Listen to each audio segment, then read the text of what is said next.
We ready? All right. Hello, I'd like to welcome everybody to I'm 2 months off, to the March 10th meeting of the Jefferson County Planning and Zoning Commission. The Planning Commission is charged with regulating the subdivision of property in the unincorporated areas of Jefferson County. You will be given the decision of the Commission today regarding subdivision request, and the plat representative will receive the decision in writing within 10 business days. Please note that any subdivision approved today is not complete. In order to complete the subdivision of your property, a final plat must be recorded in the office of the Judge of Probate. County staff will be coordinating with the surveyors of today's approved preliminary plats to prepare the approved plats for recording. The Planning and Zoning Commission is also charged with evaluating requests for rezoning of property and advising the County Commission for their final determination. All decisions made by the Planning and Zoning Commission regarding zoning cases are advisory only, and the final determination of the zoning will be made by the Jefferson County Commission in a subsequent public hearing for which all property owners within 500 feet will be notified. If everyone would please silence any electronic devices that you have, and if the clerk would call the roll. Here. Here. Here. Present. Here. Here.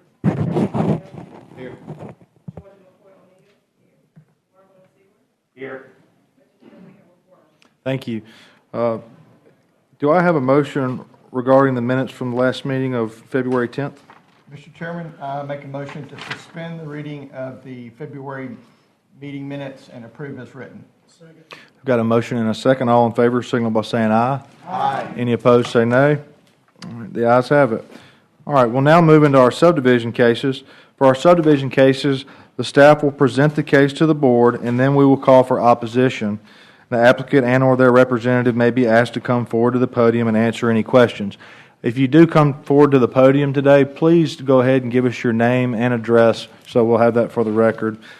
Our first subdivision case is S22-05. This is Flora Fields' request for a two-lot subdivision of 2.89 acres in the West Concord area. Mr. Martin, if you would please present the case. Yes, Mr. Chairman, this is a subdivision to split one acreage tract into two lots of record for residential use. Staff has completed a review of this property, and it does comply with all of our zoning regulations. We'll note that it currently has split zoning on it, A1 and C1. It had that obviously before this subdivision case, so it does need to be rezoned to have only one zoning classification. Other than that, there's no anticipated traffic issues. Right-of-way dedication will be required for Lock 17 Road, 30 feet from center line. We're adjacent to property. There's no floodplain and no sewer available, so the health department approval is required. Staff does recommend approval for the subdivision. Thank you, Mr. Martin. We'll now open the public hearing and ask if there's anyone here in opposition to this case. All right. Seeing none, is the applicant here? Okay. Thank you, Mr. Gilbert. Are there any questions from the commission for the applicant? All right. Seeing none, we'll close the public hearing and call for a motion. Chairman, I'd like to make a motion to approve case S22-0005. Second. We've got a motion and a second. All in favor signal by saying aye. Aye. Any opposed say nay. All right. The ayes have it. Our next case is S22-6. Charles and Cynthia Stewart and Chris and Teresa Cook's request for a four-lot subdivision of 19.81 acres in the Concord area. Mr. Martin, if you would, please present the case for us. Yes, Mr. Chairman, this is a proposed subdivision to split one acreage tract into four lots of record. You can see here there's the road access, and they're splitting it to four lots for residential use. Staff has completed a review of this subdivision and does comply with our zoning regulations. The Commission will have to allow an exception to allow the lots 1 and 2 to be recorded without road frontage. And there are some minor revisions that need to take place to the easement in terms of the radiuses that are currently provided. But other than that, there's been no issues with this. There's no right-of-way dedication required, and there's no floodplain on this property. The staff recommendation is approval with an exception to the subdivision regulations to allow lots 1 and 2 to be recorded with no road frontage. Thank you. We'll now open the public hearing and ask if anyone's in here in opposition to this case to please come forward. All right, seeing none, is the applicant here? All right, thank you. Are there any questions from the commission for the applicant or for staff? Seeing none, we'll close the public hearing and call for a motion. Chairman, I'd like to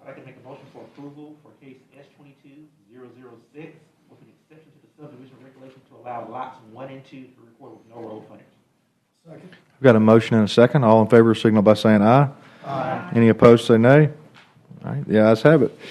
Our next case is S22-7. This is Bailey Farm LLC and William and Jan Bailey's request for a 4-lot subdivision of 111.2 acres in the McCalla area. Mr. Martin, if you would please present the case. Yes, Mr. Chairman, this is a proposed subdivision to divide 3 different acreage tracts into 4 lots of record for residential and agricultural use. It does comply with our zoning regulations. However, the commission will need to allow an exception for Lot 3, which does not have road frontage, as you can see right here. There's an existing house that's right there on this property. As a note, South Butler Road only is only approximately 11 feet wide. It's adequate for the existing residential buildings that are out there now and this subdivision. However, any further subdivision will require road widening projects and improvements on that road. The right-of-way dedication will be required for South Butler Road, 25 feet from center line. There is a special flood hazard on this property, Zone AE, and there is no sewer available, so Health Department approval will be required.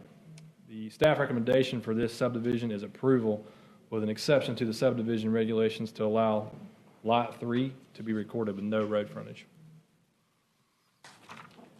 All right, thank you, Mr. Martin. We'll now open the public hearing and call for anyone here in opposition to please come forward. All right, seeing none, is the applicant here? All right, thank you all. Are there any questions from the commission for the applicant or for staff? Yes, sir, if you wish to come forward.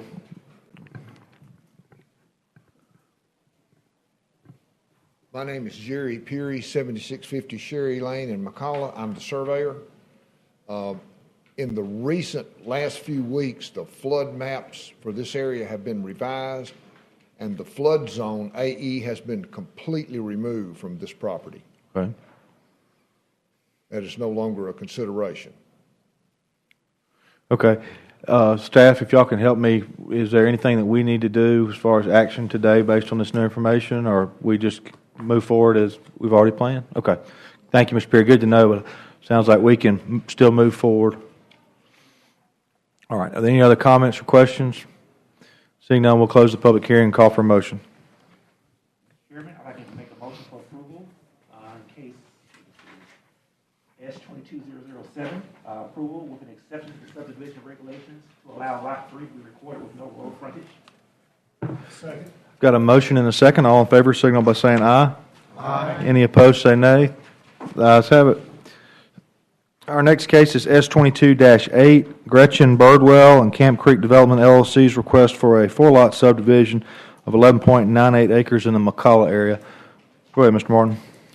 Yes, this is a resurvey of 3 lots of record from the recently recorded cabins at Camp Creek, which was approved on the September 16th of last year. Basically taking 3 lots and making a 4th lot out of them. So this is all for residential use, of course. It does comply with the zoning regulations. There's no anticipated road or traffic operation issues. No additional right-of-way is required. No floodplain and no sewer. So Health Department approval will be required. Staff does recommend approval for this subdivision. All right.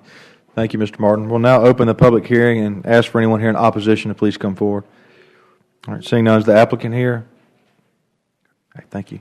Are there any questions from the commission for the applicant or for staff? I just have one question, Mr. Chair. Yes, Dr. Dickerson, go ahead. You made a note about the subdivision and zoning history. That there was some cabins at Camp Creek. Yes, this is the subdivision that was recorded last year, at larger subdivision, and this is a portion of it that no one's built anything on it yet. The owners are trying to create an extra lot for an additional home there, and so that's the purpose of the resurvey. Okay, thank you. All right, got you. Are there any other questions from the commission? All right, seeing none, we'll close the public hearing and call for a motion. All right, Mr. Chairman, I'd like to make a motion for approval on case S220008. Second. I've got a motion and a second. All in favor signal by saying aye. Aye. Any opposed say nay. All right, the ayes have it. Thank you. And folks, y'all are more than welcome. Don't feel like you're going to be rude if you want to go ahead and leave. If that goes for anybody else that's here that had a case that's already been heard. All right, we'll next move on to subdivision case S22-9. This is Ronald Martin's request for a two-lot subdivision of 12.78 acres in the corner area. Mr. Martin, if you would, please present the case to us. Yes, Mr. Chairman, this is a proposed subdivision to combine 4 acreage tracts into one lot and also a second lot here because of a lines being adjusted. This is a cleanup job on a piece of land that was improperly divided years ago, and so this is a cleanup job to create one lot here and a second lot for an existing home right there along the road. It does comply with all our zoning regulations. There's no road access or traffic operation issues. Right-of-way dedication will be required for Tingle Cutoff Road, 25 feet from center line.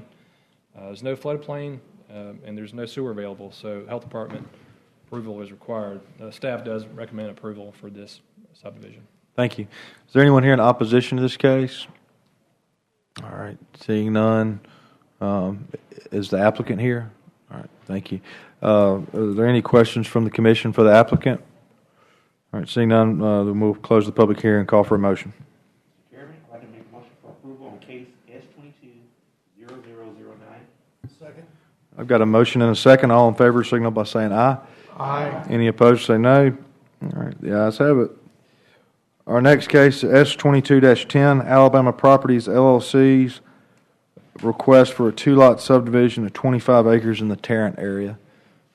Go ahead, Mr. Martin. Yes, this is a proposed subdivision to split a light industrial property into 2 lots of record for industrial use. It complies with our zoning regulations. There's no anticipated road access or traffic operation issues, and no right-of-way dedication is required. This is essentially just dividing a existing 2 properties here by a new property line. Staff recommendation for this subdivision is approval. All right, thank you. We'll now open the public hearing on this case and ask for anyone here in opposition to please come forward. All right, seeing none, is the applicant here?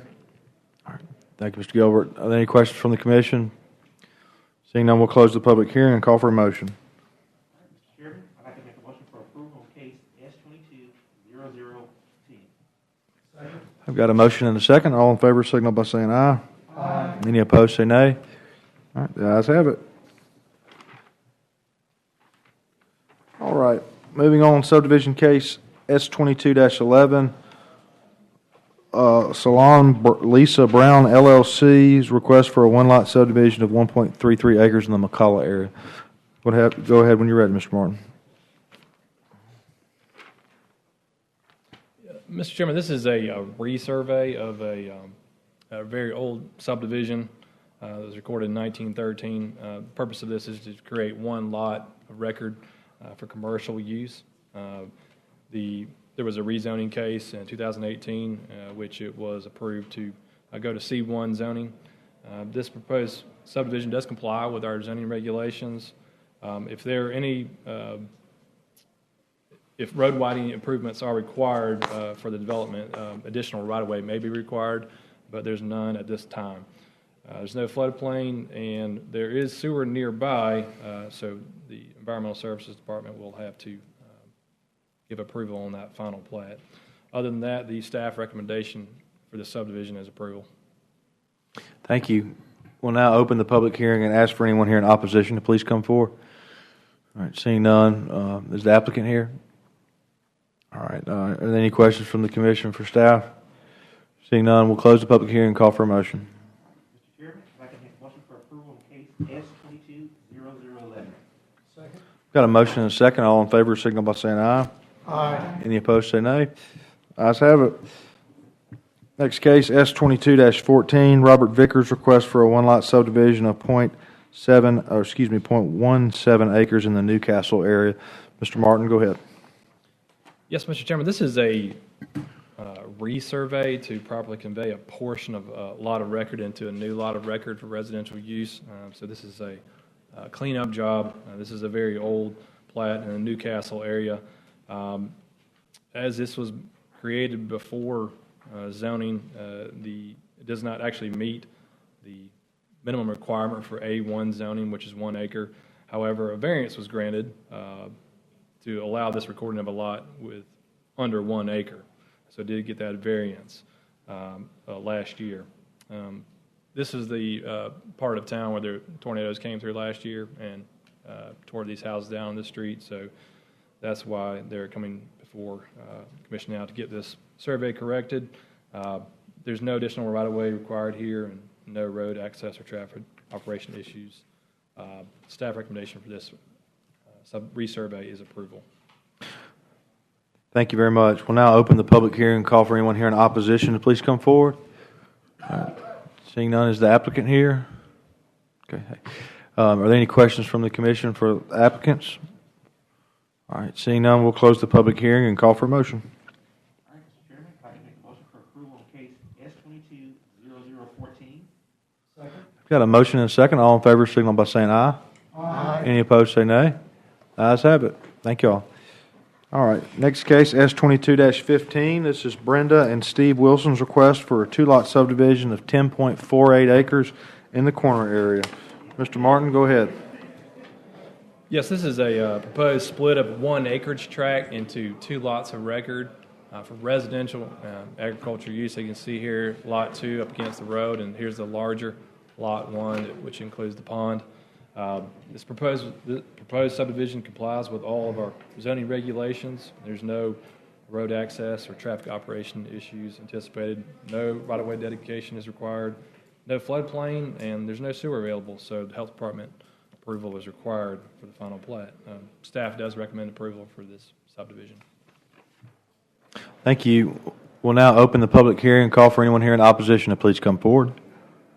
Seeing none, is the applicant here? Are there any questions from the commission for staff? Seeing none, we'll close the public hearing and call for a motion. All right, Mr. Chairman, I'd like to make a motion for approval on case S22-0015. Second. Got a motion and a second. All in favor signal by saying aye. Aye. Any opposed say nay. All right, the ayes have it. Next case, S22-16, Ronald Woods request for a 2-lot subdivision of .98 acres in the West Concord area. Mr. Martin, go ahead. Yes, this proposed subdivision is to split 1 acreage tract into 2 lots of record. It was actually before the board in 2006 and was approved. However, the final plat was never recorded, so this is coming back before the board for approval as the expiration has run out. There are some issues with it in terms of setbacks. However, for the current house that's here, they did achieve a variance and relief from the front setback, and that was granted in 2006. Right-of-way dedication will be required for Drake Drive, 25 feet from center line where adjacent to property. Other than that, the staff has no issues. The recommendation for this is approval. Thank you. We'll now open the public hearing and call for anyone here in opposition to please come forward. Seeing none, is the applicant here? All right. Thank you, Mr. Perry. Are there any questions from the commission for Mr. Perry or for the staff? Seeing none, we'll close the public hearing and call for a motion. Mr. Chairman, I'd like to make a motion for approval on case S22-0016. Second. All right, I've got a motion and a second. All in favor, signal by saying aye. Aye. Any opposed, say nay. All right, the ayes have it. Mr. Perry, you're 2 for 2. All right, next case is S22-17, Four Star Real Estate Group Incorporated's request of 119-lot subdivision of approximately 30.5 acres in the McCalla area. Mr. Martin, if you would, please present the case. Yes, this is the 5th phase of a garden home development, Rosser Farms. I mean, we've seen others before here. You can see all in the gray area. These are earlier phases of this project. The darker phases is this fifth phase that's before us today. It is 119 lots of record. It does comply with our subdivision regulations. Prior to final approval, more detailed plans are needed with the center alignment of the road. That will be reviewed in the building plans, which have already been submitted to the county. But other than that, there are no issues. No additional right-of-way dedication is required, and there's no flood plain on this property. It will be served by sewer, so the environmental services will have to approve the final plat. The staff recommendation for this subdivision is approval. All right, thank you very much. We'll now open the public hearing and call for anyone here in opposition to please come forward. All right, seeing none, is the applicant here? All right, are there any questions from the commission? Seeing none, we'll close the public hearing and call for a motion. Mr. Chairman, I'd like to make a motion for approval of case S-22-0017. Second. We've got a motion and a second. All in favor signal by saying aye. Aye. Any opposed say nay. All right, the ayes have it. All right, our last subdivision case is S-22-19, Brandon Matlock's request for a one-lot subdivision of 16.83 acres in the corner area. Mr. Martin, go ahead. This is a proposed subdivision to properly convey one acreage tract into one lot of record. This property was improperly deeded off in 2019, along with a couple of other smaller parcels, and as such, needed to come before the commission today and be approved before it could receive building permits. So this is another cleanup job.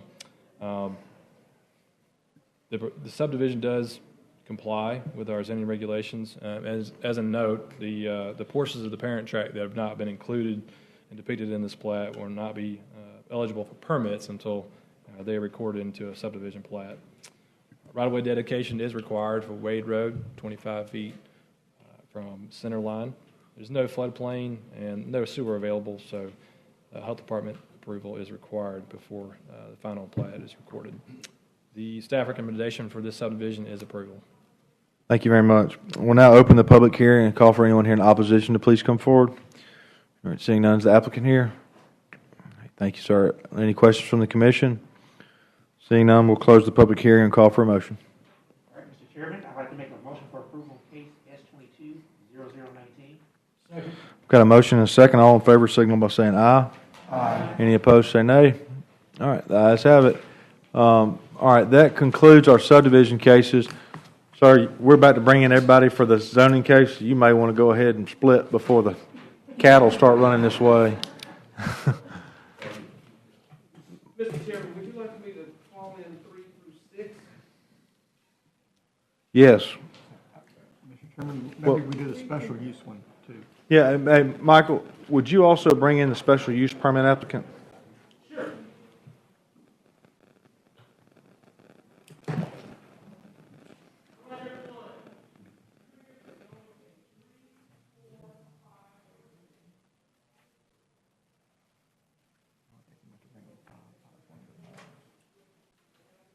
Well, I think just so, Why don't we do the special use one first? And then do the zoning case? yeah, if we got the special use folks in here. Yeah, I agree. We'll take it out of order. Yeah, Connie. Hey, Connie? Yeah, hey, Connie, if the special use applicant people come in, we may go ahead and get you to come up if that's okay. Would that be a lot of trouble for y'all to pull up? Yeah. Okay, if not,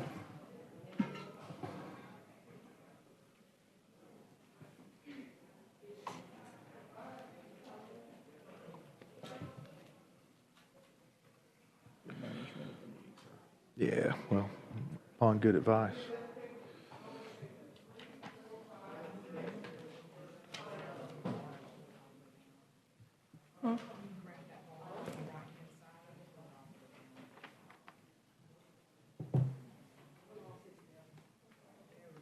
Thank you.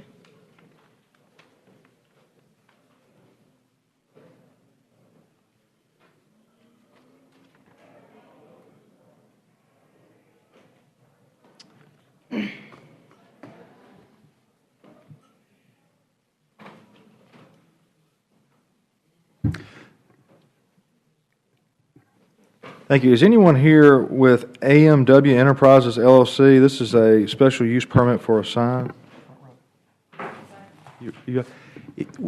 We don't want you to have to sit through the other cases, so we're ready to hear your case if you are. Okay, Ms. Hughes is going to go ahead, though, and make a staff report for us, and then if we've got any questions, we'll call on you, okay? Thank you. Ms. Hughes, if you would, go ahead and present case number 220002M-sign AMW Enterprises LLC's request for a special use permit to allow an on-premise monument sign. If you would, go ahead. Okay, yes, sir. Again, this is case number 220002M sign. The property is located at 4535 Galleria Boulevard, Birmingham 35244. The applicant is Megan Ellis. Sorry. Applicant is requesting a special use permit to allow a 10.17 foot tall on-premise monument sign in C1 zoning in lieu of the 6 feet that's required. On the screen, you'll see the proposed sign, and you'll see that it's over the 6 feet that we require. Right here shows where they're proposing the sign where it says monument.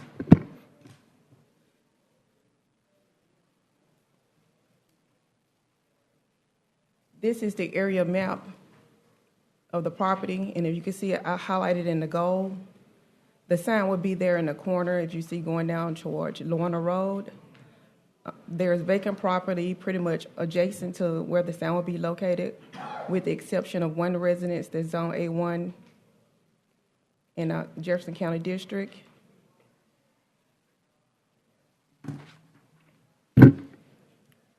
Jefferson County Planning and Zoning Commission will recommend approval. It meets all the requirements with the exception of the height of the sign, and we're asking for permission for that. Otherwise, we approve it. All right, thank you, Ms. Hughes. You're welcome. Good job. All right. Do we have a public hearing on our special use request? Okay. All right, we'll now go ahead and open the public hearing of this matter and ask if anyone here is in opposition to this case. All right. Seeing none, ma'am, if you wish, you can come forward and add anything to Ms. Hughes' presentation, or you can just wait to see if you've got any questions from the commission.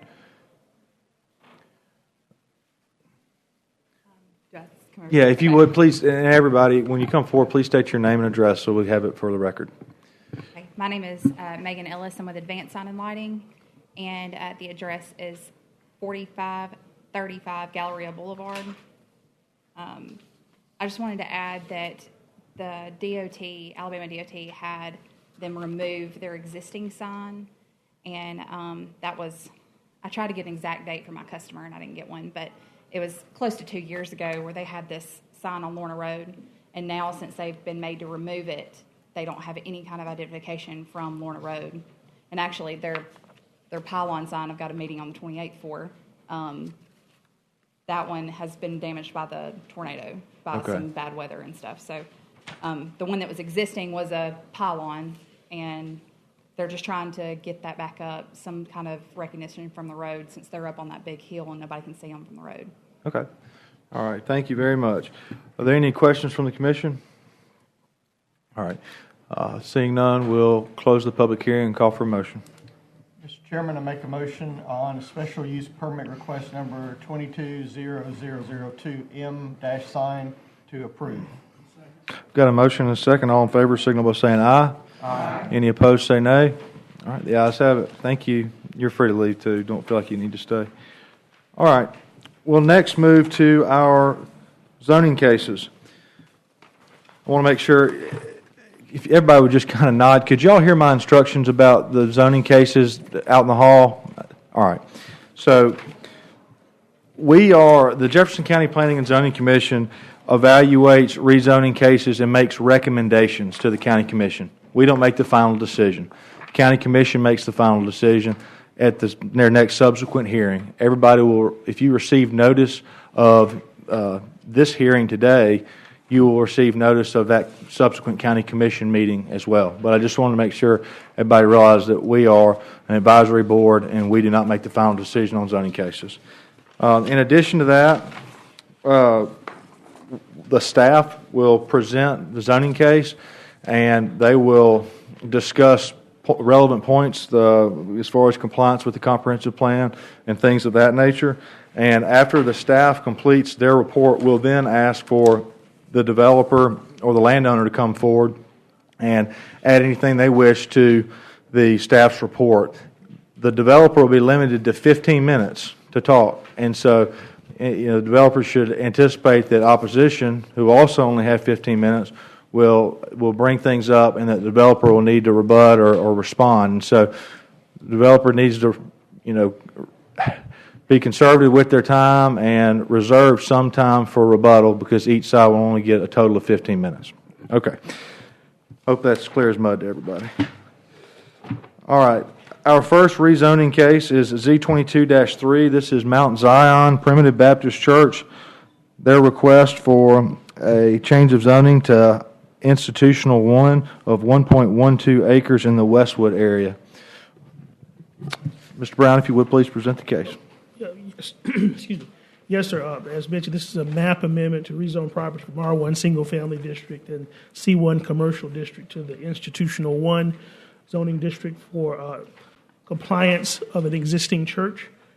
Churches are not permitted in the R1 or the C1 district, which is the reason you need the institutional zoning district rezoning for this property. The property is located at 2601, 2613 Forestdale Boulevard, the Adamsville area or Westwood community. There was no opposition to this case from surrounding property owners, and staff is recommending approval. Thank you, Mr. Brown. We'll now open the public hearing of this case and ask if the applicant wishes to come forward at this time. They're willing, or they're able to do so. All right. Seeing none, is there any opposition to this case? All right. Seeing none, are there any questions from the commission? All right. Then we'll close the public hearing and call for a motion. Mr. Chairman, I make a motion to recommend approval on zoning case Z22-0003. Second. We've got a motion and a second. All in favor signal by saying aye. Aye. Any opposed say nay. The ayes have it. All right. Our next zoning case is Z22-4, Carrie Trawick's request for a change of zoning to A1 for 2.11 acres in the Dora area. Mr. Brown, if you would, please present the case. Yes, sir. This is a map amendment to rezone from A1 and C3 to A1 to remove split zoning for residential use. The applicant's proposing, a modular home. Modular homes.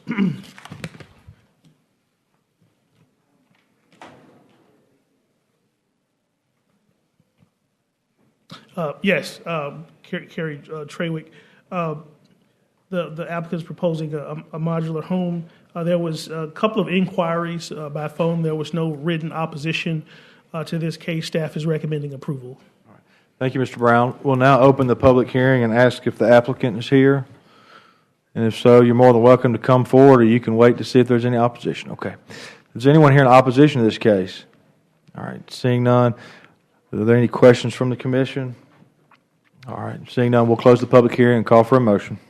Mr. Chairman, I make a motion to recommend approval on zoning case Z22-0004. We've got a motion and a second. All in favor signal by saying aye. Aye. Any opposed say nay. All right, the ayes have it. Thank you, sir.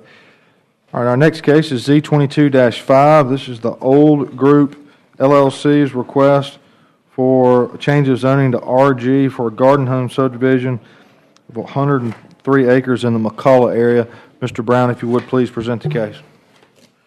Yes, sir. The applicant's proposed map amendment to rezone property is from A1 to RG, Single Family District for a garden home containing 269 lots. This property is located at 5091, 5225 Fletcher Road, and also 7550 Starkey Drive in the McCullough area. The site consists of approximately 103 acres. There was some opposition to this rezoning request. Staff is recommending denial, and staff is recommending denial based upon the fact that this rezoning proposal is not consistent with the county's long-range future land use plan. And that's all I have, Mr. Chairman. Thank you, Mr. Brown. We'll now open the public hearing and ask for the applicant to come forward and add anything that they wish to the staff's report. Good afternoon. My name is Rhett Loveman. On behalf of the applicant, I'd like to address the board. Thank you for your time. 24 Woodhill Road, Birmingham, Alabama, 35213 is my address. We had as generally happens, you have a pre-meeting with the county staff which we did before we submitted the rezoning request, and that was back in January. At that time, we gave them our proposed plan, and we discussed all the normal things you discuss: sewer, traffic, water, all those things. And there was nothing of concern at that time that came up from the staff. So I called Michael this week just to kind of check in. He said, we think it's too dense because you have a plan sect zone on the comprehensive plan for this area that designates this particular acreage as P2, which is a rural classification. And to the north is an adjoining RG subdivision called Timberleaf, but the dividing line between P2, which is rural, and P3, which is suburban, is literally right on the property line. So you have suburban, and then you have rural. You have to the east of Fletcher Road, P3, which is suburban, and then Fletcher Road cuts back to the southwest at a diagonal angle, and to the south of Fletcher Road is P3 suburban. So if I can kind of paint the picture, you have a little rural area here, and then you have P3 suburban, P3 suburban, and P3 suburban surrounding this. And while we completely understand that when the comprehensive plan was adopted for this area, that may have made perfect sense, we do feel like, given the significant growth in the area over the past few years, that it would be reasonable to classify this area as P3 as well, considering the adjoining subdivisions P3 and areas to the east and the south are P3.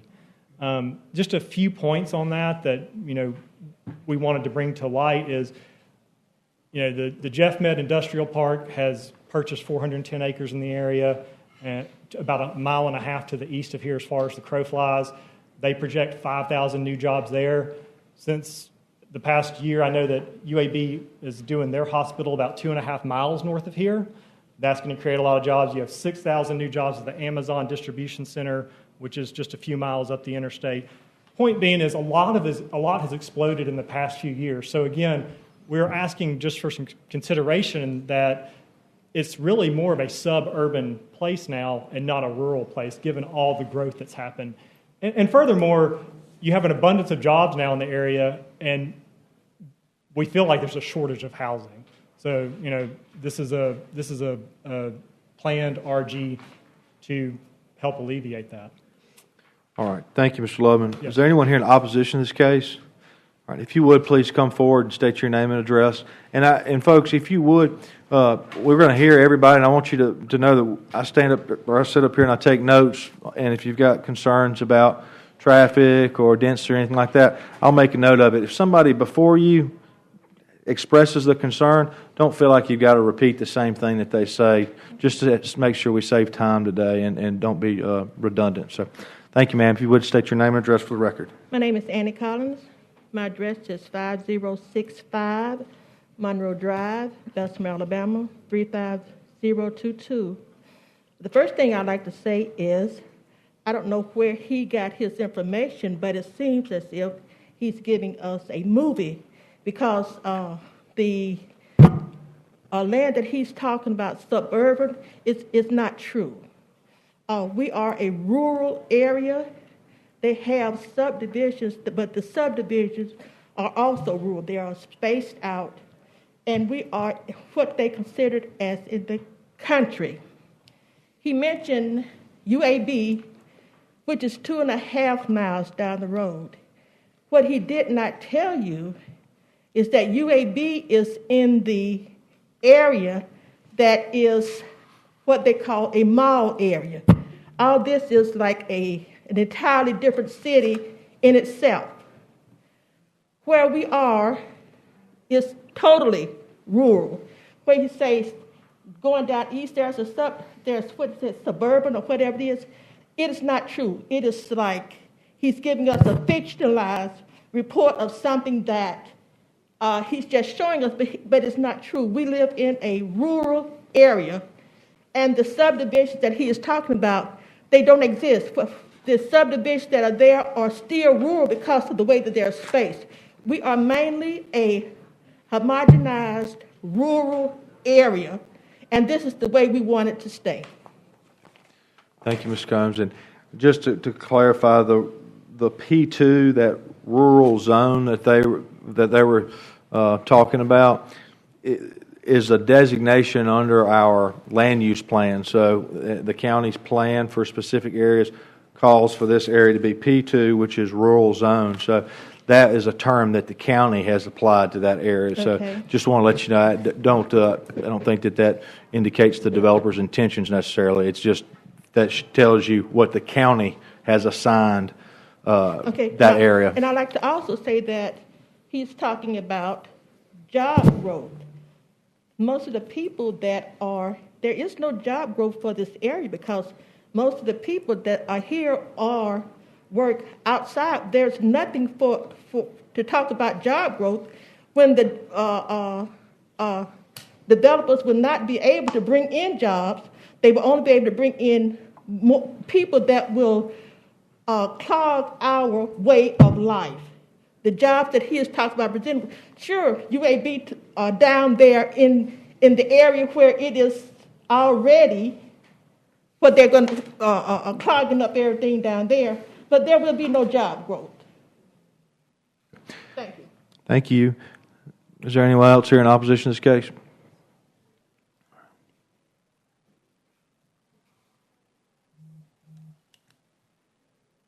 Good afternoon. My name is Chanel Fletcher.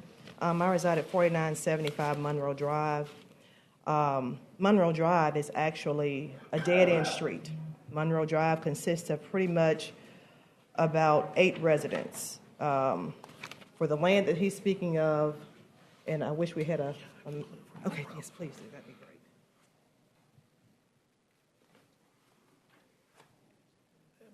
Yes.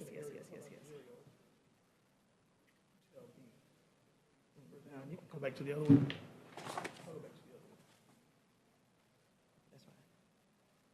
That's fine. Okay. So you note the 3 parcels that he's speaking of, that consists of the 103 acres. Fletcher Road comes down, and below the 3 parcels, if you go to the right, that's Monroe Drive. That dead ends.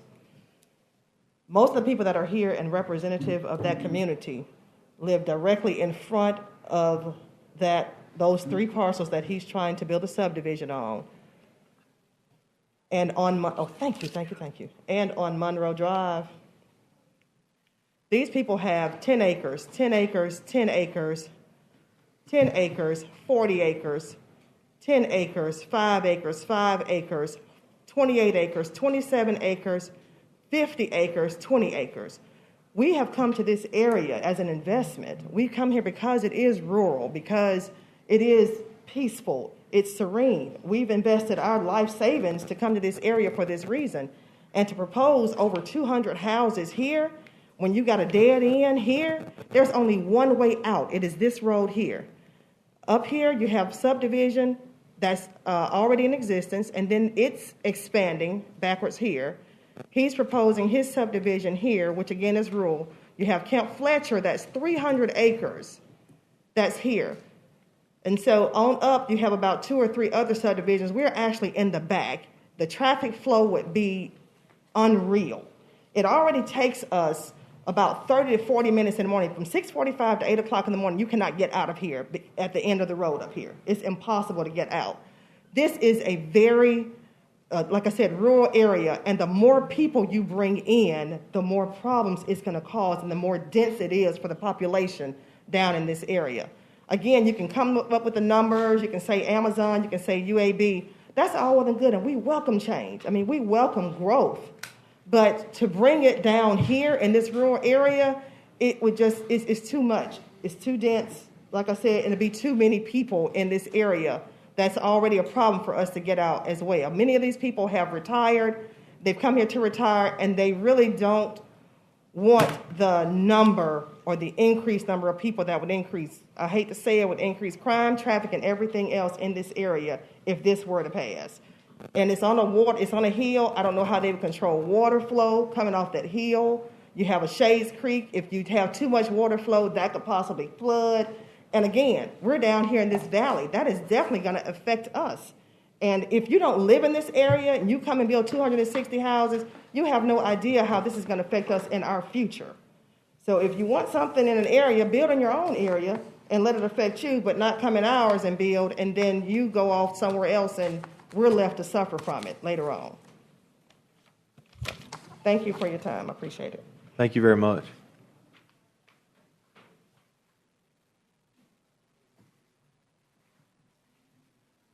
Good afternoon. Hello. My name is Ladelia Howard, and I will be directly affected by this change should it occur. I live, presently I live at 115 McNear Street in Hueytown, but I own the property at 5091 Fletcher Road. Is that enough? Okay. Okay. I'm a retired educator for over 40 years, 45 to be exact, and I own 10 acres of land there. I have lived in Jefferson County. This makes my 50th year. I came from rural Perry County, and when I found this land, I chose to buy it because I wanted to live in a rural area. I couldn't afford before because I was raising my family. And when I found this property, I thought, this is great. I'll be able to go back and live the way I lived as a child and build my home there. So I penny pinched, worked side jobs to make the money so that I could pay for these 10 acres and live there. Okay, I finally paid for it. Now I've been penny pinching my retirement so I could build my home. I got your notice while I was researching home plans. And I got very upset. I started crying and I called my family and I said, it probably won't happen. But I'm asking you to deny these 269 homes. And I know you say don't say some of the things that other people have said, but I have 2 grandsons that I want to live on that property. I want them to inherit it, live on it, play on it, and live the kind of life that I lived on, a rural life. Now, I have some property now that they play on, and they love it. And I want them to have that. My son intends to build on this place as well with his 2 sons. Now, I know that everybody should get something for their money. And I'm not saying that the purchaser should not get something. But I'm asking you to look at me and my property because I chose to buy this property and to live here. He chose to buy it, but the people who are coming will be invited. It won't be a choice that they made. They're being invited. I made a personal choice without anyone influencing my choice other than me. He's going to influence my choice as well by allowing those people to come. Now, 269 homes across the street from me. It's already, I know you've said this is crowded. It's going to bring forth excess people. It's going to bring overcrowded land use. We're going to have excess noise. We're going to have traffic problems. We're going to have people problems. And finally, you're going to destroy my idea of serene and tranquil living. Please consider my words and my needs for 5091 Fletcher Road, for my grandchildren, my neighbors, and what I would like to leave to my children as an inheritance. I have worked hard, and you know, as an educator, we don't make a lot of money. So I have pinched, worked, and saved everything I could to make this a reality for me. And I would not like to have 269 homes across the street from me where I can't get out. My children can't play. I've got to watch somebody that they don't do any harm to them. Whereas if I go ahead and build now, and you leave it agriculture, my grandchildren will be able to play. I will be able to play with them, and they would have an inheritance of my inheritance because I enjoy rural living, and I want that. And I'm a country girl from my heart, and my grandchildren are country children, and they like living the country life. As we've already said, we have other subdivisions. We have a hospital that's making it hard for us to get in and out. We have school traffic. We have the elementary school on Pocahontas, but we have a private school right here on George Luke Road where we try to get in and out. And you may say, well, Ms. Howard, you're not back. I go back there and visit often because I'm looking at my property and which direction I want to turn my house. So it's not like I'm a distant landowner and not concerned about my land and about me living there. I go back and I look at it and I say, okay, do I want to turn it this way? Do I want to turn it that way? What kind of driveway do I want to have? So I'm asking you to please consider leaving it rural and giving me a chance to live on the property that I bought, to live the way that I plan to live. Thank you. Thank you, Ms. Howard. Is there anyone else here in opposition to this case who wishes to speak? All right. Is there anyone else here who wishes to speak on this matter before we ask the applicant to come back up? All right. Sir, if you would, if you come back up, we've got a couple of questions. And if you would, a couple of things I want you to address: traffic, density, and how you're going to handle water, if you could do that. Yes, I appreciate that. Thank you. Now that I have the clicker here, I'm sorry, I was trying to paint a picture earlier. This is all the suburban P3, and then you have this is the P2, which is considered rural. And I'll let the staff, when we met with the staff, again, there wasn't any major issues brought up at that time. Some of the things that we discussed with the staff, the county staff, were there would be the entrance road off of Fletcher Road, and that a traffic study would be required for preliminary plat approval. So not contingent on rezoning, but contingent upon preliminary plat approval. The density that we are proposing for this subdivision was at or less than the density for this subdivision. So you can see that this is already platted. These lots have been put in, but I don't think they've been final platted, which is why they're not showing up here. They're in the final stages of development. So the RG zoning here would match the RG zoning here, and the density here would be at or less than the density, the density on this property right here that we're requesting rezoning on would be at or less than the density on the property immediately to the north.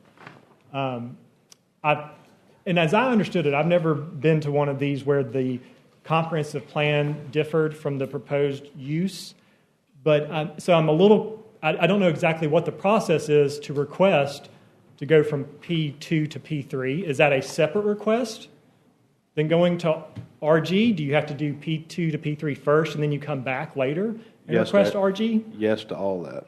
Yes to all that. So like one meeting would be P2 to P3? You could have a vote on the land use plan amendment and then a subsequent vote, same meeting, just next item on the rezoning.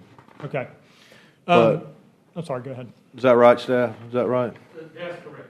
But again, with this property being in the Shades Creek watershed, it would require at least one public meeting out in the community. And we're fine with that. Sure. If we need to postpone this meeting or carry it over based on whatever requirements, we're fine with that. But I did want to add one other thing. I understand that a traffic study would be required, but when we were going through the process with the staff of kind of vetting the site, they said that there's a road that Macashan is going to be extended over to Lee George Loop, and they were saying it may even touch the northern border of this property. So, in other words, the growth is coming in the area. It's obviously going to be, the county is going to be,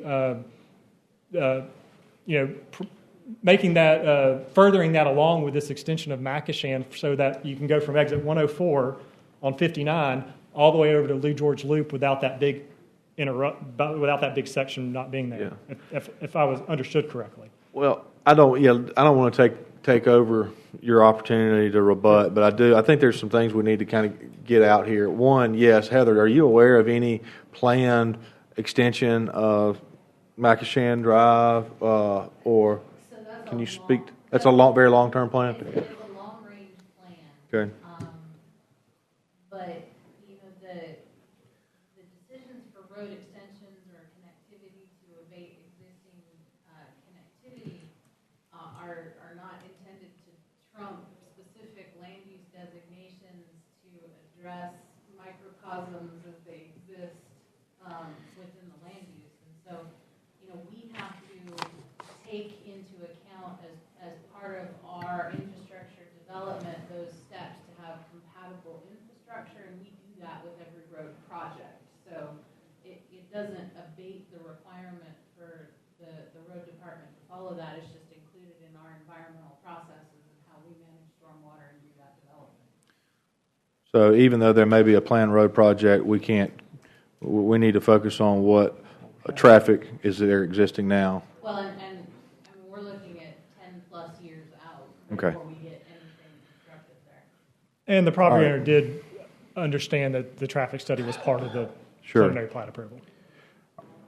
All right, let's go back to the comprehensive plan stuff, because there were some questions in our pre-meeting that I had about this as well, because you see that staff's recommended denial, and I understand that recommendation is based, I shouldn't say primarily, but I think that the motivating reason why it was recommended denial by our planner here is because of its inconsistency with the comprehensive, or with the land use plan. And staff, please correct me if I'm wrong, but we've got multiple land use plans. We have a countywide land use plan, and then we have a land use plan that's specific to the Shades Creek drainage basin.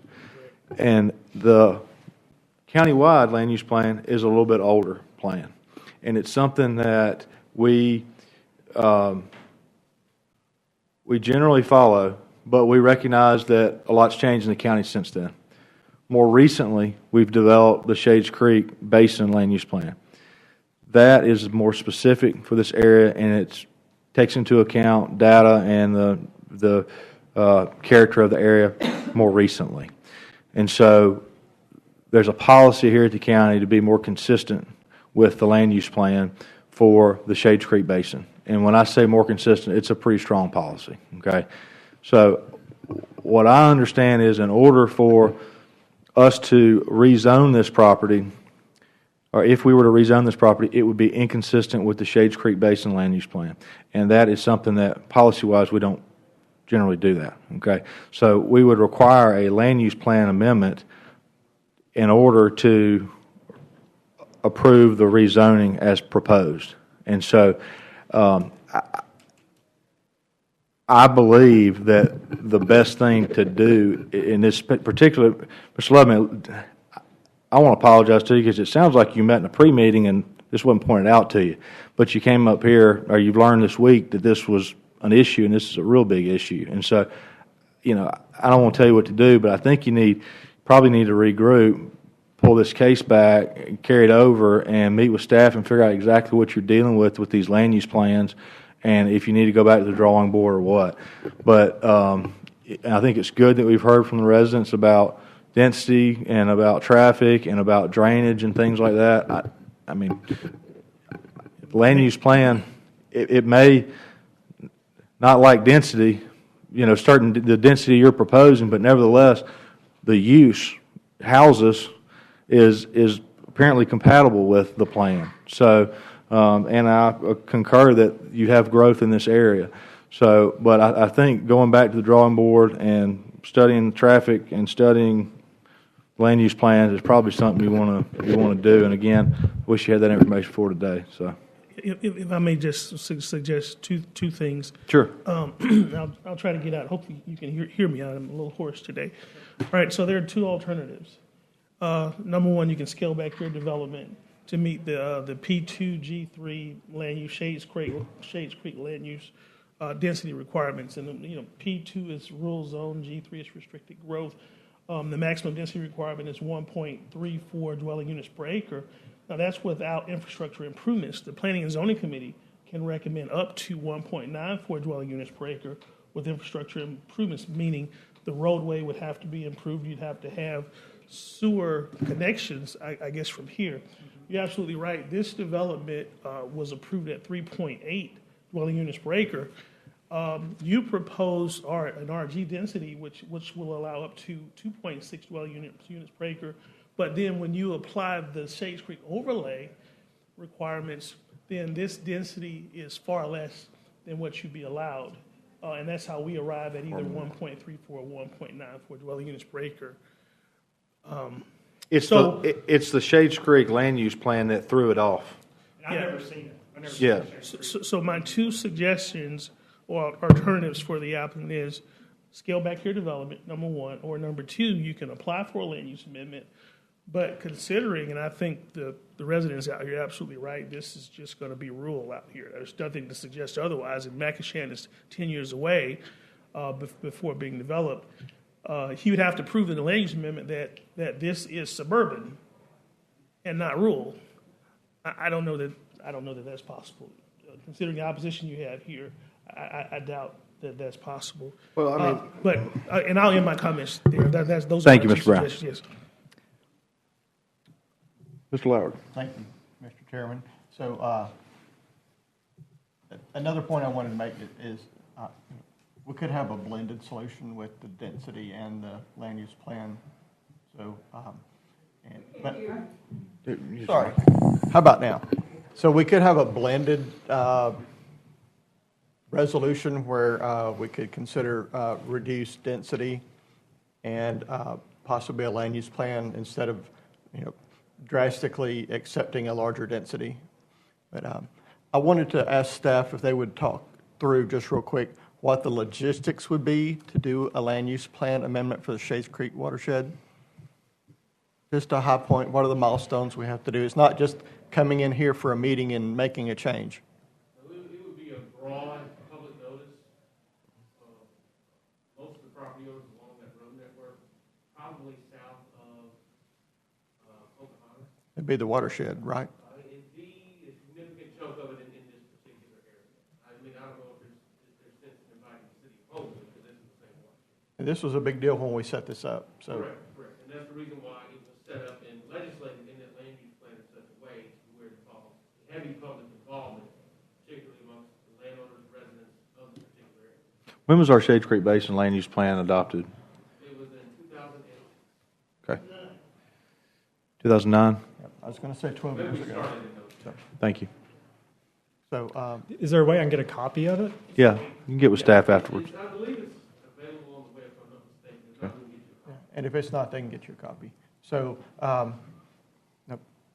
we'd hear the public talk about making the change, and it might be the same flavor of the opposition we've heard today that we'd be listening to. So that presents a challenge as well. And there's logistics. Is it just one public hearing or public meeting, or would there be more? When we did, I remember when we put the plan together, we did 3, if I remember right. We did several, yes. And if you all recall, several years ago when we amended the plan to, for Jeff Met Park, we had 2 or 3 public meetings at McAvoy Elementary, where a public hearing was held at the courthouse. So it's a lot of time Correct. and logistics to get all that done. Legal advertisements, it's a lot of public notice, it's a lot of public involvement before the planning commission to consider that land use plan. Is it something that then goes to the county commission, or does it stop at the planning commission? Okay. The planning commission is the authority that is charged with keeping of the land use plan. However, I will state that even after, if we go through this motion and they were to recommend some sort of hybrid approval or denial, either which way, it would still go to the county commission for their final. Yeah, on the reason. Contrary to anything that P&Z may recommend. So, if I understand correctly, the land use amendment stops at the planning commission. Correct. Then you do a separate rezoning case, which of course goes to the county commission. Correct. That's correct. I've got a question, Heather. Assume that he had asked to go to R1 and, or assume that he asked to go to R1. Does roads and transportation still have concerns about traffic, even if they comply with a 1.5 unit per acre density? Yeah, I mean, the facility's already over capacity, and obviously there's going to have to be some traffic study and determination. We already have planned work to address the site distance of those curves, turning lanes, likely, and it would become a question at the tipping point at which we would require the 2 ingress and egress versus the 1 ingress and egress as currently shown, which is going to further affect the density. I think the other consideration or point, the level of disturbance or development being proposed on this particular parcel is going to have a significant impact on the timing of runoff. is any proposed change in that watershed based on the Geisha model, it's going to get very important that you're abating it. It's not just that pre versus post. It's the timing of the arrival into, because you're just directly above that floodplain area.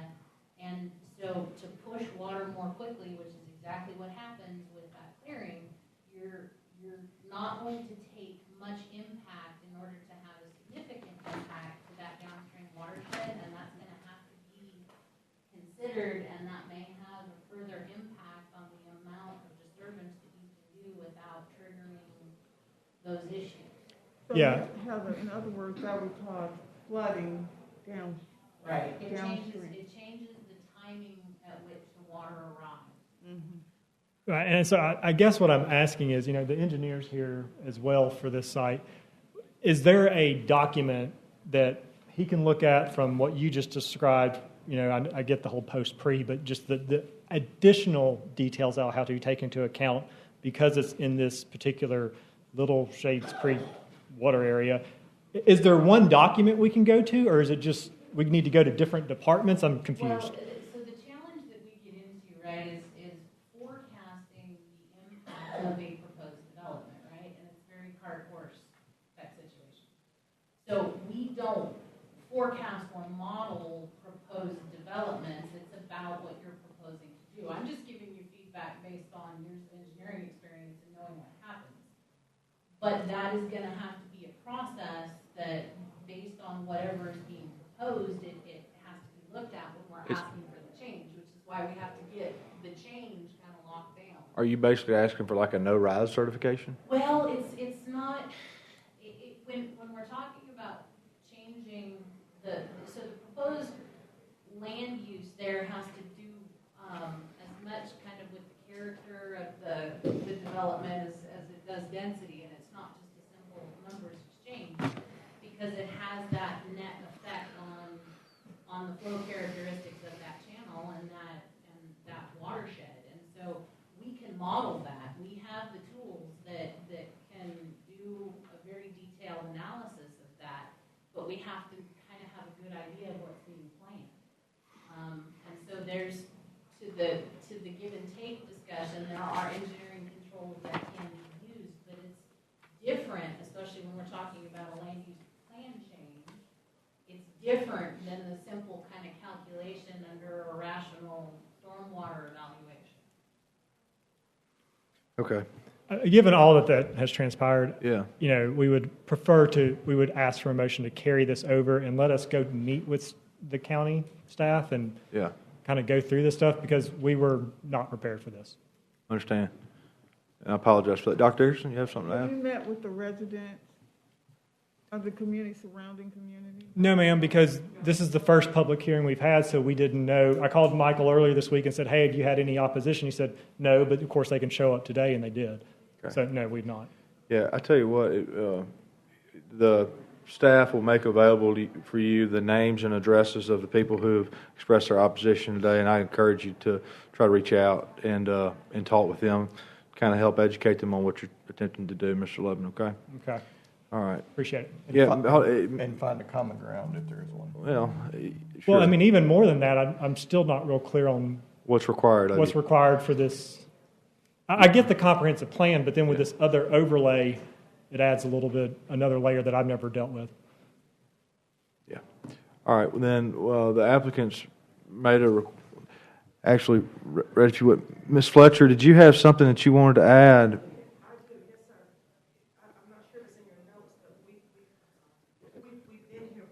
Yes, ma'am. And she brought up the issue of the water before. Right. So you still have not addressed the issue. That would not address the issue of the overflow. Yeah. And how it affects our area. Ms. Fletcher, I think that they're going to do some further investigation into that. This sounds like the proposed developer wasn't aware that there were prior issues with that. So that's something I'm sure he'll want to look into. I'm saying they did discuss this last time. He's saying that it wasn't brought up, but they did discuss you. She went into She discussed it in 2018 when there was a different owner and a different applicant. That's the difference. Yeah. That owner. Yeah, it sounds like there was a discussion, but not with this This one. Yeah. Thank you, Ms. Fletcher. All right. Yep. All right. We've got a motion by the applicant. He's requested that we carry this case over to the next meeting. And is there a motion on the applicant's request? Yes. Mr. Chairman, I make a motion to carry over zoning case Z22-0005 to allow the applicant to resolve the challenges that we discussed here today. I've got a motion and a second. All in favor, signal by saying aye. Aye. Any opposed, say nay. All right. If the clerk would please let the record reflect that I abstained from the vote. I abstain too, Mr. Chairman. Okay. Call the roll. All right. Yeah. If we'll have a roll call vote, please. Yeah. Roll call vote on the carryover.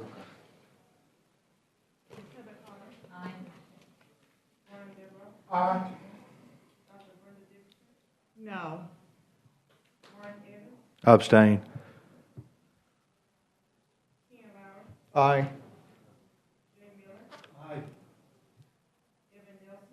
Abstain.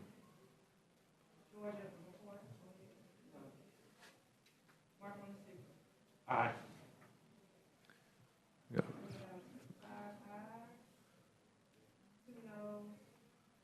Two abstains. All right. The ayes have it. Thank you. Appreciate it. This case will be carried over to the next planning commission meeting. Do we re-notify the residents? Yeah, we'll notify 2 weeks in advance. Okay. Yes. Thank y'all. And let's be honest, they may need to carry it over 2 months to get this worked out. So it may not be next month, it may be 2 months. Yeah, it may be 2 But, months. but you'll get notice nevertheless, 2 weeks prior. because that just gives them 2 weeks to figure this out.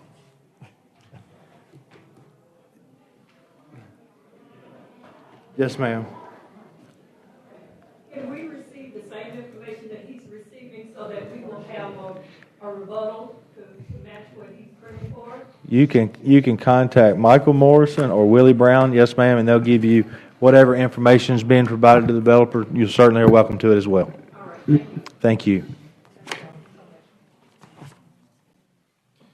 All right. Our next case is Z22-6, Melvin and Nancy Head's request for a change of zoning to A1 to allow the use of a modular home as a primary residence. This is a property in the Gilmore area. Mr. Brown, if you would please present the Yes, case. sir. This is a map amendment to rezone property from R1, single family to A1 agricultural to allow the use of a modular home as a primary residence. Modular homes are not permitted in the R1 zoning district. There was no opposition to this case. Staff is recommending approval, but with 4 conditions, and I'll read those into record. Number 1, the structure must be a modular home, not a manufactured home or mobile home. Number 2, the manufacturer and construction of which must be certified as complying with ICC construction codes, not just HUD codes. Number 3, it must have a 7 to 12 pitch shingle roof, front and back porches, and no chassis in any form. And lastly, number 4, it must be crane installed onto a permanent foundation that also extends fully under the front porch. Thank you, Mr. Brown. We'll now open the public hearing and call for anyone here in opposition to please come forward.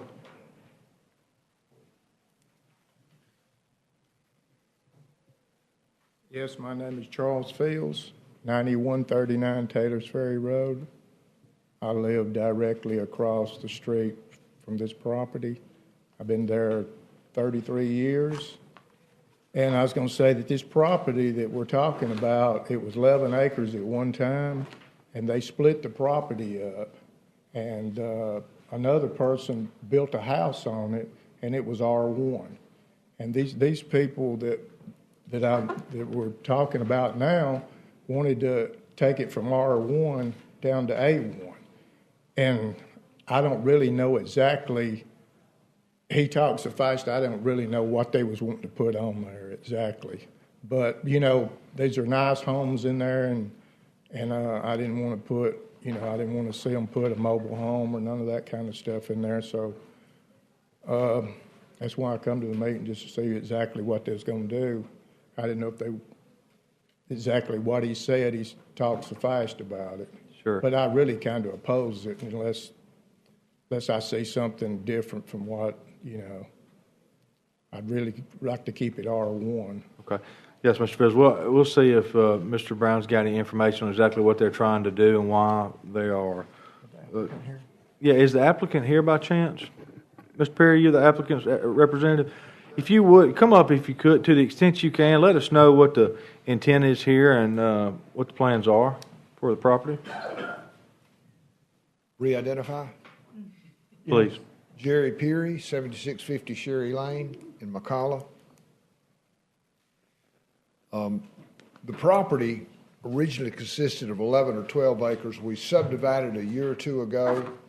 A 5-acre lot was sold, and subsequently, I believe a house is under construction on it. This property, the subject property, is at this time vacant.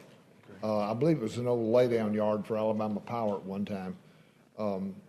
A gentleman is considering purchasing this property to put a modular home on it, but the zoning prohibits that. And he was placing the modular home in such a way that he could build a permanent structure, possibly at some point down the road, up at the intersection of Toadvine and Taylor's Ferry. So the intent is to live there in a modular home for a period of time, which I cannot define, and possibly build a permanent residence or a more permanent residence nearer the intersection of both roads. We have allowed in the current sewage disposal plan to do that very thing. We have the field situated in the tank where the future residence, not the modular home, could be used, could be hooked to the same system. But I can't put a schedule on, or even if, the second house would ever be built. Of course, the modular home would be removed when the second house was constructed. Okay. Is a modular home synonymous with mobile home? I'm really not sure. I believe they are not. There are differences. Yeah. But I cannot delineate them. No, sir. Okay. Thank you. Is a mobile home allowed in A1 zoning? Mobile home is allowed. Yes. Okay. But the applicant's intent is not to put a mobile home, it's a modular home, which would be a house primarily built off-site, assembled on-site. That's when we hear modular home, that's what we're thinking. So that they're asking. Okay. Heather, do you have? It's very similar to typical construction, except it comes out kind of in panels. Prefabbed. Built up. It's not quite manufactured and it's not mobile, so it doesn't have chassis, but it looks very, very similar to conventional stick-built. Does it look like a double-wide trailer? You can pick whatever floor layout you want to. It just kind of refers to the construction style. So rather than framing up on site, the wall panel would come out all at once. And also, the conditions that are listed are intended to restrict it to just that type of structure.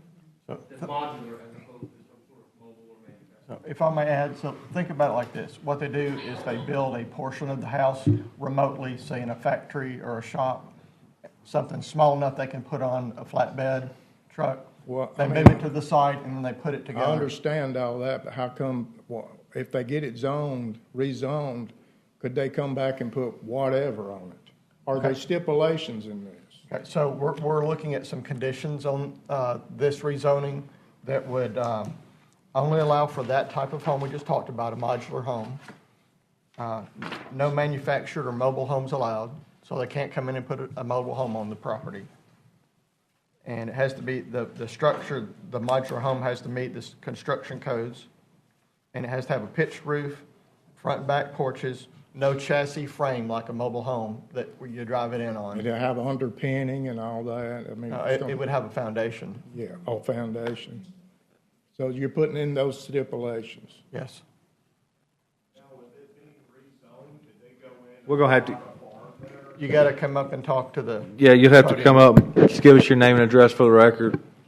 I'm Charles Fields. I live at 50 Toadvine Road. I'm his son. I'm inheriting that house and all of that, so it's going to be my property eventually. And my concern is with them rezoning it, could they go in and put like a farm and tons of agriculture and all of that? They decide they don't want a modular home anymore. Once it's rezoned, anything's on the table. That's my concern. The short answer is they can have whatever's allowed in agricultural zoning within the limits that are in there. And someone just handed me a bulletin here. Just for reference, I would like to point out that everything that you see there that's in green, that's within that general area, is already zoned A1. I go so far as to say, and I can't tell by looking at the addresses, but Mr. Fields, I'm almost sure that your property is zoned A1 as is, which you could you could have that on your property as well. So here's the basics. I mean, a home, farming, livestock. I think mine's R1. Well, let me. 9139. The purple over there is a shop. They have a business there, and Where we're are y'all right in next to the purple over towards the left. Y'all are on the left of the purple? Yes, sir. In that green square? Yes, sir. Then y'all are zoned, according to our records, you're zoned as agricultural, A1. So. But to answer your question, what you can have in agricultural, you can have a home, you can have farming, livestock, nursery, greenhouse, sell of grown products on site, and dog kennels with outside runs, and home occupations and a home daycare. There are certain limitations on livestock. I think it's like 1 horse per acre or something like that. Number of dogs and such, so they're limited by the acreage. Actually, not currently, but we're working to change. Okay, soon. But I mean, it is. I mean, it's I oppose it. Now that I think about it, I just don't want to run the risk of a big farm being put across the house from me. And rezoning it opens that. I mean, why can't it be zoned to build a regular house there? Well, it is zoned that way right now. He just wants to zone a different house. All right, thank you. Thank you, Mr. Fields. All right, we'll go ahead and close the public hearing. And if there's any further discussion from the Planning Commission, please speak up. If not, I'll call for a motion.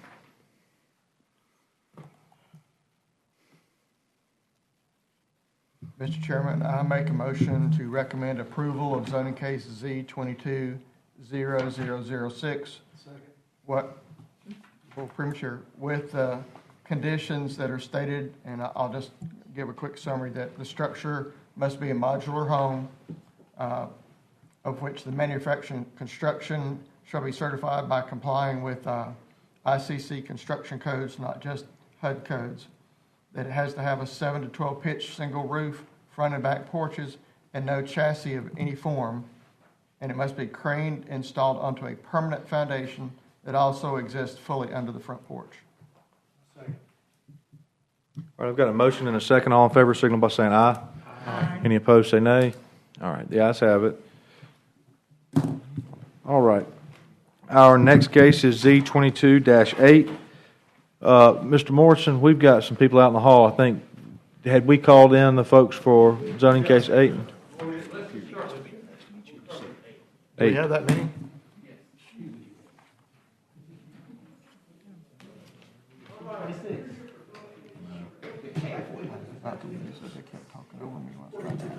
I hear you. I didn't grab the gavel, but Yeah, let's go ahead if you'd like to. Yeah, we'll take a quick break. Yep.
Thank y'all for your patience. We've had an abnormally long agenda today, so a lot going on. Thank you.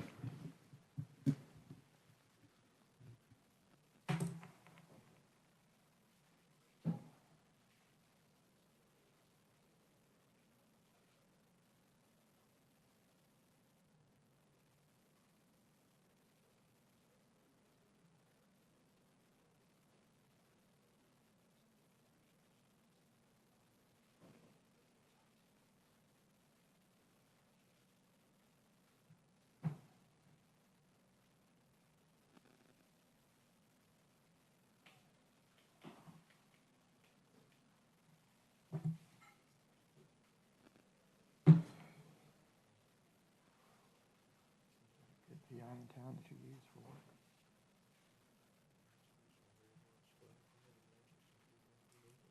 Maybe.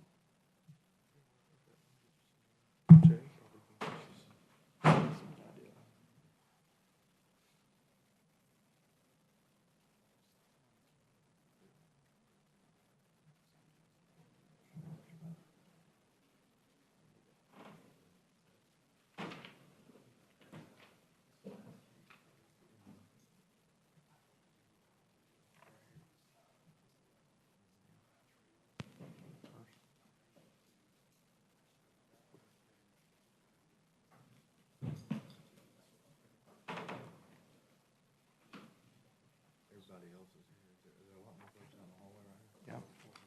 So we're here now for number 8. Yeah, that's the way Michael pulled them in. Let's just knock it out. You want to take it out of order and do 11 first? I just want to keep moving down the agenda. Yeah, let's just go straight. Let's just push it and knock it out. Is this for a free drink after the meeting? I will.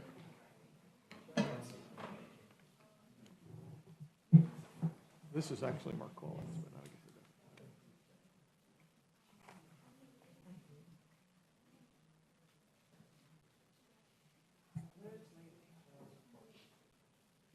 doesn't. He went to the bathroom. Just.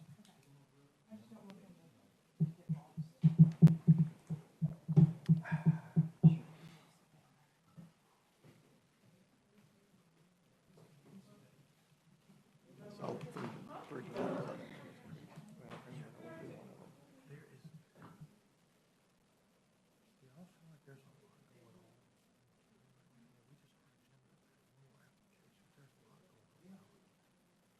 Yeah, I think so too. I mean, I remember we were on 5 years ago or whatever. For a long time, we had a couple subdivision cases, and they had like a cleanup zoning case or something. But We used to do pre-meetings all the time. Really? When was that? Like 15 years ago. Yeah, well, not right. So 07. So, and then we went to, if we didn't go to 3 o'clock, we went to 4 o'clock.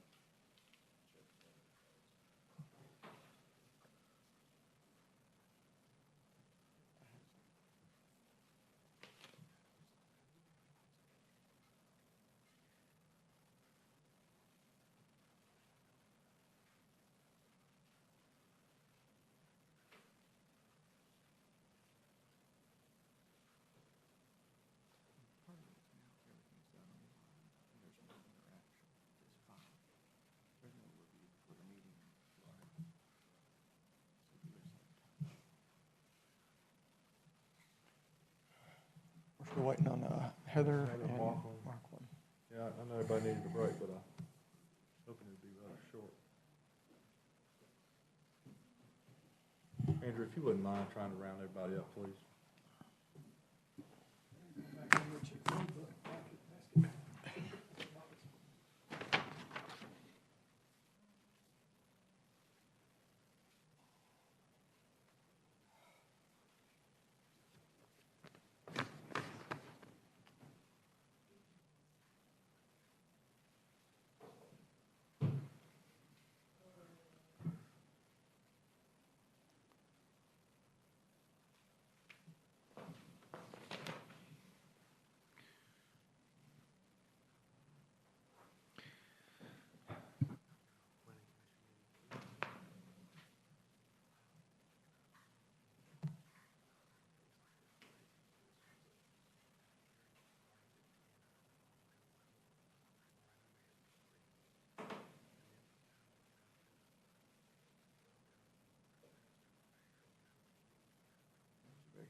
So we could actually go ahead and start because we have a quorum. That's right. All right. We're going to go ahead and get started and get back to our agenda. Folks, I know you are out in the hall. Appreciate your patience. You probably didn't hear the ground rules about zoning cases, but so I'll be quick and go back over those. We only make recommendations on rezoning cases. The actual final determination is made by the county commission at a subsequent hearing. Okay, so we recommend the county commission either goes with us or goes against us, but they're the ones that make the final decision. They will do that at a subsequent hearing, which you will get notice of if you got notice of this meeting. And our procedures here is Mr. Brown will present the case. He's a member of our staff, and he will present the case to us, and then we'll call for the applicant to come forward and add to the staff report if they wish, and then ask for any opposition to come forward and speak in opposition if they wish. Each side is limited to 15 minutes. And so those are pretty much the ground rules for zoning cases. I may add a couple more here and there, but if you come up to the podium today, please state your name and address for the record. All right, our first case is Z22-8. This is Victoria Didia, and Joey Miller is the applicant requesting a change of zoning to R4 for a 20-unit condominium development with restrictive covenants of 2.64 acres in the South Shades Crest area. Mr. Brown, I want you to present your case, but I want to let everybody know that I understand from staff that the applicant has asked to carry this case over to the next meeting. And so we just learned that today. But with that being said, is the applicant here? And that's what I was afraid of, the applicant wouldn't be here. And so I'm at a little bit of a loss as what to do, because typically we would proceed forward with the public hearing, but the whole purpose of the public hearing is for the applicant to hear the concerns and potentially go back to the drawing board. And so what I'm going to do is I'm going to let y'all, we're going to go ahead and start the public hearing after Mr. Brown gives the presentation. But I want y'all to be aware, one, that the applicant's not here, and that, one, you're really limited to 15 minutes, okay? So that's total for everybody, all right? So 15 minutes for everybody that's here in opposition. So I want y'all to come up and express your concerns, but, you know, if we go more than 15 minutes, you may not have any time at the next hearing, which is inevitable because the applicant's not here. It's likely that the case is going to be carried over. So, but y'all are here. We want to hear what you have to say. I'm sorry, you know, there's nothing that we could have done about this before now. So, let's go ahead, Mr. Brown, if you would. Let us know what the applicant's proposing, and then we'll talk to the folks that are here and see what they have to say. Thank you. Okay, so as I already mentioned, Mr. Chairman, the applicant is Joey Miller for the property owner Victoria Lynn Didia, and they're requesting a rezoning from A1 agricultural to R4 multifamily for a 20-unit condominium development with restrictive covenants. As you've stated, this property is located 4915 South Shades Crest Road in the South Shades Crest area. And the site consists of 2.64 acres. There were lots of opposition to this proposed rezoning request. Staff is recommending denial, okay, but primarily based upon two things. This particular proposed development is out of character with the surrounding area. Everything along South Shades Crest Road is low-density residential or single-family, which is out of character with a condominium development, which would be plopped in the middle here. And also to approve this rezoning would be to approve a spot zoning case, and of course spot zoning's illegal. And that's all I have, Mr. Chairman. All right, Mr. Brown. All right, we're now going to open the public hearing. And folks, I want to just reemphasize this again. staff's recommendation is to deny this case because it's not consistent with the neighborhood, is what staff is telling this body, okay? The applicant is not here to hear anything that you've got to say.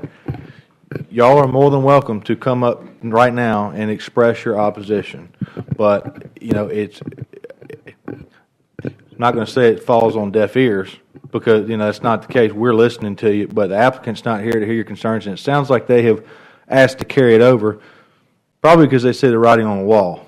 Okay, so y'all have 15 minutes total. Anybody's more than welcome to come up and state their concerns, but if you think it's best to save your concerns during the public hearing that we'll have at the next meeting, if they, you know, decide to move forward, then you can do that as well. So, yeah, come on, state your name and address for us. And you can just ask a question if that's all you want to do. I just have a question for you. Yeah, sure. The question for me is, one, normal law tells you that you're going to post the land and tell everybody that you're going to have a meeting, you're going to have this rezoning, right? Okay. For one, they didn't do that. Okay. So the rest of us are really here because of word of mouth. Okay. Also, let me give me your name and address for the record, please. Excuse me, David Kaiser. Okay. Mr. Kaiser, let me address that one real quick. The posting, our staff, they should have posted a sign on the property indicating that there would be a rezoning of the property, and then there would be mailer notices given out to properties within 500 feet of this property. That's what state law requires and what we try to abide by. And so if there's anybody outside of the 500-foot radius from the property, then they wouldn't be required to get notice under our state law. And so that's an interesting law because it affects the entire Shades Crest. Sure, and I look. I'm not the Alabama legislature. I do what we're told. But I understand your concern, and I'm maybe. My worry is, sir, that we're not going to hear about this next hearing. Right. I think that this was pretty much kind of trying to get something through on the rest of us. Okay. Yeah. Well, I don't have any information on that. The sign was posted. I posted personally on this state of South Shades Crest, and someone come and remove that sign. We have no. It is posted on South Shades Crest, just about 20 yards down from the entrance to Subdivision to the north there. Okay. It is on site. Application's worse than out. Well, we go there every day. I mean, we live there. Yeah. And look, it's very possible that somebody took the sign down, and and just so you know, those are the procedures that we follow in every case, and we've been doing that as long as I've been here, which is over a decade. So, question: yes. Should we speak up now because we may never get a voice? Because we're not really sure. If you we're don't, insecure. if you don't get a voice, it would be because the applicant's withdrawn their case prior to the other hearing. I'm telling you now that we will have another public hearing and allow y'all to speak before we vote on this matter. Mr. Kaiser. And if you have the fear or apprehension that you won't get noticed, this meeting occurs the second Thursday of every month. You can call down to Development Services and ask them if it's on the agenda. Yeah. I hope that helps. I understand. I understand the skepticism, but I assure you, everything from our perspective is above board. But I hate the developer's not here. That's a shame, frankly. Yes, Dr. Dixon. I don't know if this is possible or not, but could we get their names and addresses and make sure they get a notice when this happens again? Sure. If y'all are concerned about whether or not you'll get notice for the next meeting, you can see Mr. Morrison or Mr. Martin here after the meeting and give them your information, and they'll try to make sure they give you specific. I would make sure you talk with them because unless you wrote on the sign-in sheet that you're here for this specific case, you did. Well, I don't know that if everybody did that or not. It wouldn't hurt to just get with these guys. Yeah, let's use the belt and suspenders approach. We'll do it both ways. That'll help ensure it. Yes, ma'am.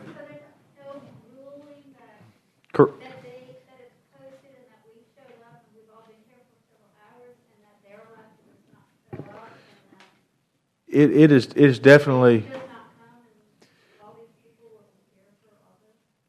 Well, it's definitely noted they're not here, and that's not normal. But there will not be a ruling on the merits today. In this case, the applicant's asked to withdraw it, so it would generally be heard at the next meeting. And Correction, not withdrawal, to carry over. they've asked to carry it over. Well, and look, I guess frankly, a request to carry it over, we would have to accept. We need to make a motion on there's a request to carry this case over. And y'all, look, here's the concern that I've got is we can go ahead and listen to y'all and we can make a ruling, but it's going to proceed to the county commission based on whatever recommendation we make. And I feel like we're putting a little bit of the cart before the horse. But if not, then if y'all want to proceed, let's do this. Why don't we see if the board, if anyone wants to make a motion to carry this case over to the next month. Mr. Chairman, I, for discussion, would like to hear some high points from the opposition. Okay. If you don't mind, just to get a flavor for. Yeah, there's a motion on the floor, sir, if you just hang tight. All right, there's a motion that, or you got a motion that we go ahead and proceed with the public hearing. Yes. At this time. Okay. Is there a second? Second. All right, I've got a motion, a second. All in favor, signal by saying aye. Aye. Any opposed, say nay. All right, well, let's go ahead. We'll, yes, Mr. Bro. Nay. Nay. All right, let's do a roll call. Motion to go ahead and proceed with the public hearing.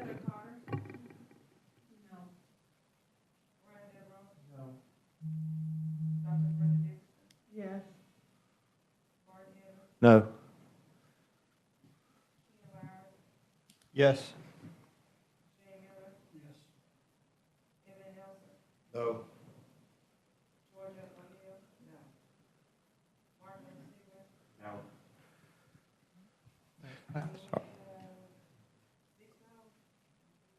All right, so the board does not want to go ahead with the public hearing at this time, and I think that's just based on the applicant being here.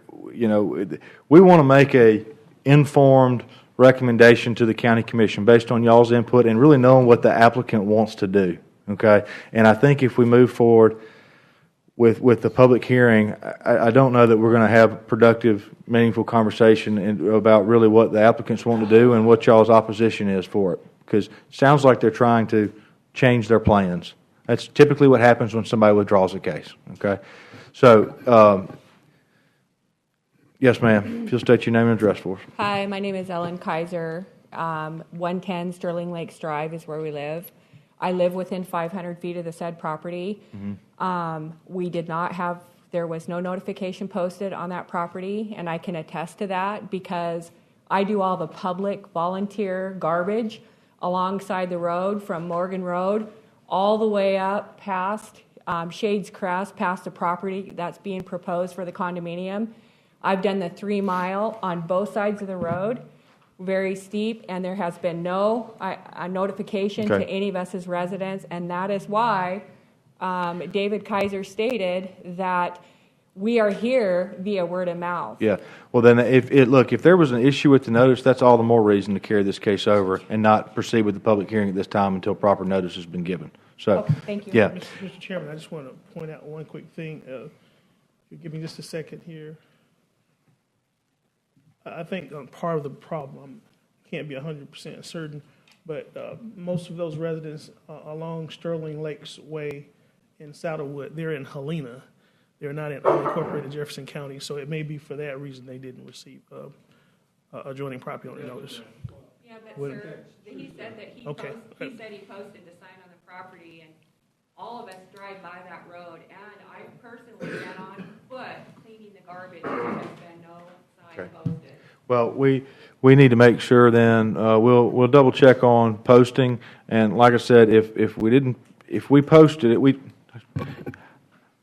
Andrew Martin has no reason not to post the sign, folks. Okay, so I know that he posted it, but it may be that it was taken down. But we'll make sure that it's properly posted again, and that is all the more reason for us to delay the public hearing at this time if there's a concern about the way notice was given. So, I would just say, Mr. Brown, we are in Helena. yes. But it's Jefferson County. Okay. It doesn't matter. Even if there's property on the county boundary, we researched the opposite. The other counties within 500 feet. Okay. All right. All right. Is there a motion to accept the applicant's request to carry this case over to the next meeting? Chairman, I make a motion we carry this over to the next meeting. Got a motion and a second. All in favor signal by saying aye. Aye. Any opposed say nay. Nay. All right, we'll have a roll call vote, please.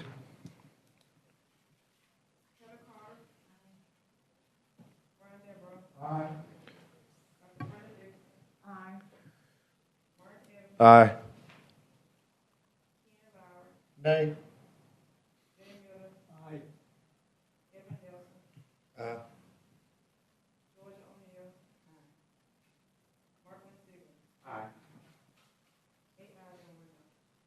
Thank you. The motion carries. So this will be carried over for our next planning commission meeting, and we will we'll look into our notice requirements to make sure they're being complied with. Okay, and yeah, folks, I really apologize. Nothing we could have done about it. Mr. Chairman, Ma'am? may I ask a question? Sure. Sandy Schmidt, 4929 South Shades Crest Road. Number one, do I understand you will repost a sign out there? It's a deer. Yeah, it is. But thank you. And I suggest maybe taking a picture for proof. We take pictures, but I don't have it here with me. Okay. It doesn't matter. That's what I'm originally pointing. Thank you, Ms. All right, Schmidt. and then the question of our emails and messages, I think Mr. Brown did a good job of summing up what at least my concerns were, some of them. But will those messages that came Yes. in be carried over as well? Do Yes, have ma'am. to We have dozens of pages of opposition from y'all in our packet. Okay, thank you. Thank you. Thank you. All right, folks. We'll see y'all at the next meeting. I'm sorry. Nothing we could have done about this. Pleasure. Do what?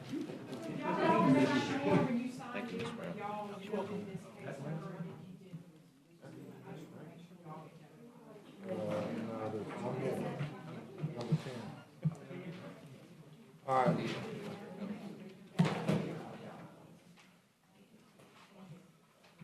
Mr. Morrison, would you welcome everyone in for the remainder of the zoning cases?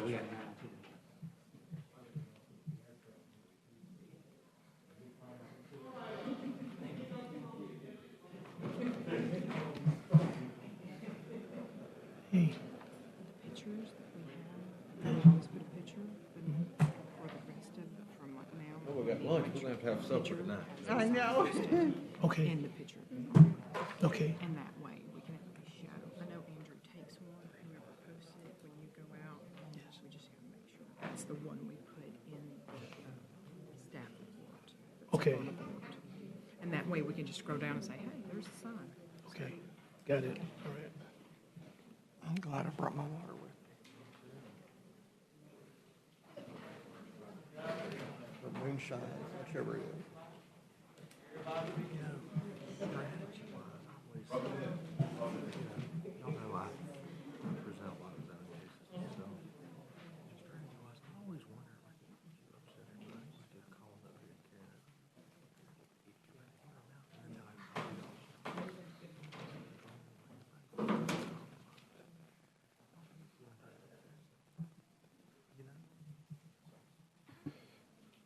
Hey, all right. Thank you all for your patience. We've had an abnormally long agenda and several contentious zoning cases, so thank you all for that. I hope your chairs were not too hard outside. All right, so y'all may not have heard our ground rules for our zoning cases, but Jefferson County Planning Commission, which is this body, we make recommendations to the county commission for rezoning cases. We don't make the final decision. They do. They make the final decision at a subsequent meeting, which if you receive notice of this meeting by way of being within 500 feet of the property sought to be rezoned, then you'll get notice of the county commission meeting as well. Our ground rules for our rezoning cases are Mr. Brown here will present the case. He's a staff member with the county, and then after that we'll ask the applicant to come forward and add anything they would like to the presentation, and then we'll ask for the opposition to come forward. both the applicant and the opposition total are limited to 15 minutes. And we try to keep everybody to that as far as the public hearing is concerned. And so if you come up and speak today, please make sure you state your name and address before talking, and please don't call from back in the benches. Please make sure if you want to speak to come forward to the podium and speak into the microphone so everybody can hear you. All right. Thank you. Mr. Brown, if you would please proceed with the presentation for zoning case Z0009. This is Martin Management Consulting's request for a change of zoning to R1 for a residential subdivision in McCalla of approximately 9 acres. Yes, sir. This is the application of Corey Austell with LBYD Incorporated for a map amendment to rezone property from A1 agricultural to R1 single family district for a residential subdivision on 9 lots. The property is located at 5313 Eastern Valley Road in the McCalla area. The site consists of 8.99 acres. I don't recall that there were any letters of opposition. The staff is recommending approval. There is some floodplain which caused the relocation of the driveway for this property, but that's no longer an issue. I believe there may be in your packet one condition of approval from Roads and Transportation. That's all I have, Mr. Chairman. Thank you, Mr. Brown. We'll now open the public hearing and call for the applicant to come forward, please, if they wish, and add anything to the presentation. Hello, my name is Corey Austell, 880 Montclair Road, Birmingham, Alabama. Okay. As Mr. Brown introduced, I'm with LBYD Engineers representing the owner. He already covered most of the summary. It's a 9-acre piece of property along Eastern Valley Road. We're seeking requests going from agricultural zoning to R1, with the intent being a future 9-lot subdivision. Currently, there's one existing home on site that is being rented. A new private road will be added along the southwest edge of the property line along Eastern Valley to give access to the new 8 lots that will be developed. And as Mr. Brown already said, that was considered more to the northeast corner, and we have shifted that down in conversations with the county about the floodplain and what is existing in that area. As far as future homes, just some background information on those. They plan to utilize on-site septic systems. There's already been some preliminary soil testing to investigate that. The required R1 dimensional areas per the code is about 15,000 square feet, and all the proposed lots are significantly larger than that. As you can see, our smallest lot is still over half an acre, 23,000 square feet or so. And in terms of general estimations of natural conditions, even with the road, the driveways, the homes themselves, probably about over 85% will still remain very much a natural pervious state. We're seeking rezone approval today, and then we'll be following up with subsequent meetings for the subdivision case in the future. All right. Thank you, Mr. Austin. Appreciate it. Is there anyone here in opposition to this case? All right. Seeing none, are there any questions from the commission? All right. We'll close the public hearing and call for a motion. Mr. Chairman, I make a motion to recommend approval of zoning case Z220009. We've got a motion and a second. All in favor signal by saying aye. Aye. Any opposed say nay. The ayes have it. Thank you, Mr. Austin. Feel free to leave if you like. You're not going to interrupt us if you do. All right. Our next case is Z22-10. This is Billy Eister and BC Rocky Ridge LLC's request for a change of zoning to R4 for an apartment development currently zoned C1 of 12.85 acres in the Rocky Ridge area. Mr. Brown, if you would please present the case. Yes, sir. This is the application of Brian Sudduth of Rise Properties for the applicant William B. Eister. They're requesting a map amendment to rezone from C1 to R4 multi-family district for an apartment development. Property located along Rocky Ridge Lane and Old Rocky Ridge Road. The site consists of 12.85 acres in the Rocky Ridge area. There were tons of opposition to this particular rezoning request. Staff is recommending denial.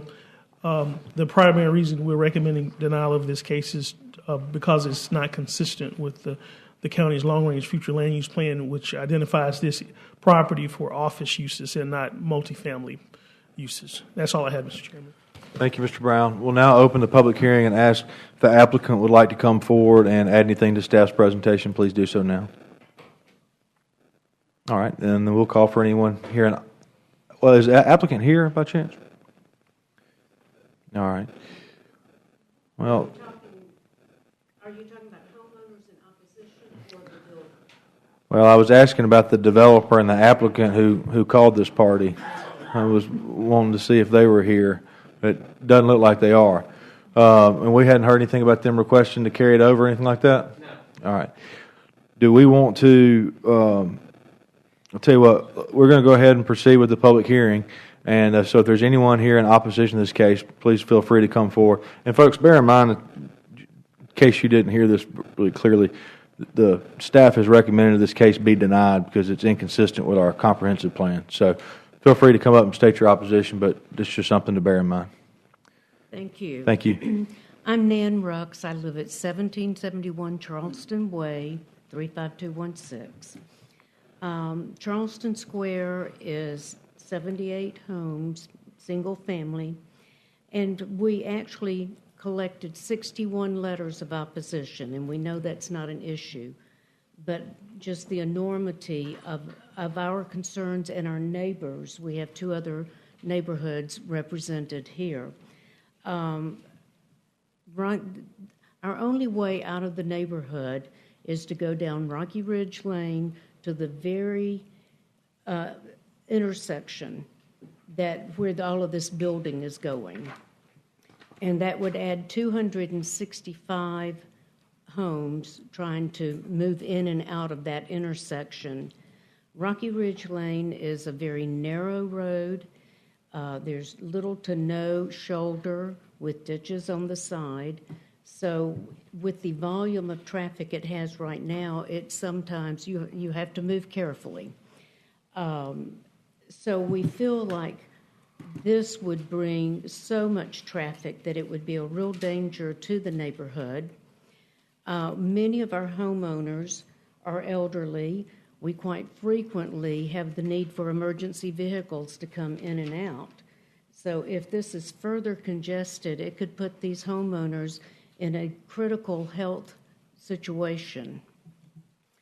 We also are concerned about the building itself in terms of drainage that might come down. If any water drains off of that property, it has the potential of flooding homes, which is going to put a financial burden on homeowners.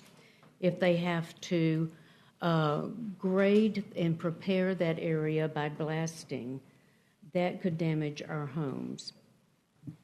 And furthermore, making a decision to change this to multifamily actually gives a precedent. It sets a precedent for all other properties around our neighborhood. All of these, the danger, the traffic, and the precedent could really damage our property values. And we've all worked all of our lives for those property values. So we are hoping that when the county commission looks at this, that they're going to protect property values and our safety over an out-of-state builder. Thank you. Thank you. Mr. Brown, go ahead. I apologize. I misspoke. We did receive an email this morning from the applicant asking to postpone the case. And I'm sorry, I just now recall that. It's okay. Okay. Okay.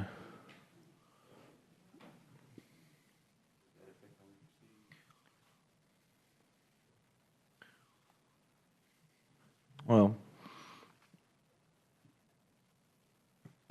yeah, I mean, let's have some. Yeah, I mean, the concern that I've got is that, we, similar to the last case, we got late notice of the applicant wishing to carry the case over, and, I'm fearful that y'all just have to repeat yourselves. But, look, we're here. Y'all can proceed forward. Just be mindful that you got a total of 15 minutes, and, unless somebody wants to make a motion that we go ahead and carry the case over, that's fine. But, it's otherwise we'll just proceed forward. I have a proposal a little bit different than last time. Okay. opposition? What are your thoughts? What would you like? Do you want to be Well, heard? Sir, yeah, you go ahead and may tell I us. ask you one question? Sure. State your name and address for us, please. My name is Mike Bagby, 1408 Charleston Court. We're with the Charleston Courtyard. Okay. Can we, I mean, if they were this concerned about this, should they not be here right now? I mean, honestly, is this you guys are conducting a fair hearing, but they're not here by their own choice. Right. So- No, we recognize them not being here, and that, that's something that's not lost on me. I understand that they did try to give some sort of notification to Mr. Brown, here on the morning of the hearing, which I don't know. That's well, there's no set rule when they've got to do that. I mean, they could ask they could come to this meeting and ask at this meeting that the case be carried over. Yes, I understand. And so the concern, and I guess y'all weren't really in here to hear this with the last group, but the same thing happened to them. You were, ma'am, yeah. And the concern is that we make recommendations to the county commission, and I don't mean to get on the soapbox here, and I know this is a long meeting, I'll be quick. This board is people who have their own specialties in zoning and planning, okay?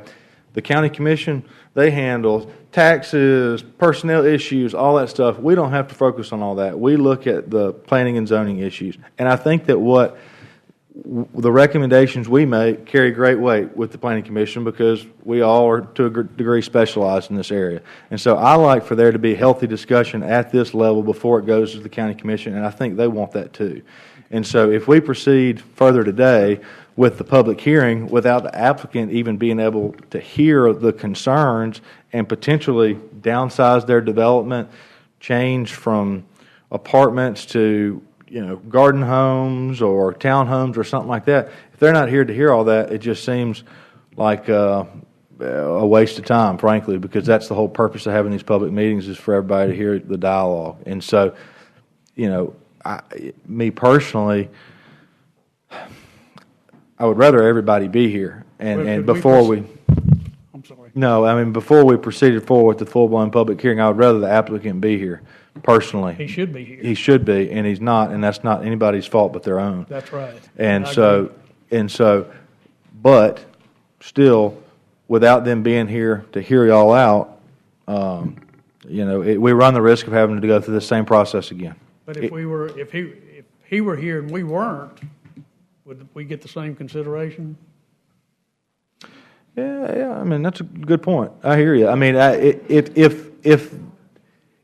if he was here and y'all weren't, that would indicate to us that there was no opposition from the neighborhood. Well, I think Mr. Brown noted that we have plenty of opposition to this. You're right. Yeah, and we it's do. not just petitions. I think we've been told to kind of lay off the telephones with the county commission as well. That the voices have been heard. Yeah. If we could just go ahead and. This is going to take 5 minutes. Yeah, that's fine if you want to do that. Unless there's a motion from somebody on the commission, I'll leave that open. Anybody can make a motion if they like. I'm fine with you proceeding forward, but bear in mind that you're limited to 15 minutes total. And so if the applicant comes to the next meeting and presents a different case, you may be opposing a completely different development than what they want. But, podium's yours. And ma'am, if you got... Well, I was going to say, tell him what you told that last group about, we know exactly when the meeting will be, and we can call ahead and see if it's on the agenda. Yeah, that's right. This board will need to make a motion to accept the applicant's request to carry the case over, okay? Or they'll make a motion to vote or deny. If they accept the motion to... If we make a motion to carry the case over, then we will re-notify everybody, and we will just, I know people probably took off work to be up here, but we will do the same thing at the next meeting. You will have the same opportunity to voice your opinions then at a public hearing. And so, but us doing it now, you're going to eat into the time that you would have at that later hearing. Yeah, and that's right. And I would encourage you to call up here because it may be that the applicant... I can't speak for the applicant. I know nothing more than y'all heard from Mr. Brown. Right. But if people are not coming to to these meetings, it typically indicates that they're backing off of the project or they're regrouping. And I don't mean regrouping like they're going to come back with some charge. I just mean they're going back to the drawing board. And so I think for us opposing and talking about the development when all signs indicate that maybe not what they're really moving forward with, I think it's a futile exercise, personally. Well, I understand what you're saying. I do think it's worthy of taking note that everybody that's in opposition Yes, sir. are Jefferson County residents. Yes, sir. And the people who are promoting this are out-of-state contractors. And I think that we should be given significant more consideration than they do, or at least equal, Sure. That weighs on the county commission, I'm sure, a lot more than it does us. We're not elected, but the county commission, they are. So that's something that you'll want to remind them of when you get up We all do there. share our own bills for the schools, for the roads, You're right. et cetera, You're right. infrastructure. You're right, Mr. Baby. All right, so what's your choice? Well, I think that personally, I would like to entertain a motion that we carry this case over. Yeah. All right, I've got a motion and a second. All in favor signal by saying aye. Aye. Any opposed say nay. All right, the ayes have it. Thank y'all so much. I'm so sorry. Hope y'all understand there's nothing we could have done about this, but we'll see y'all at the next meeting. Thank you.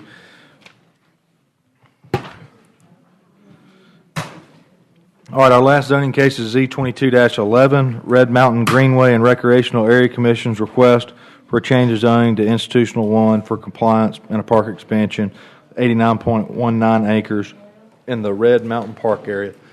Mr. Brown, if you would, please present the case.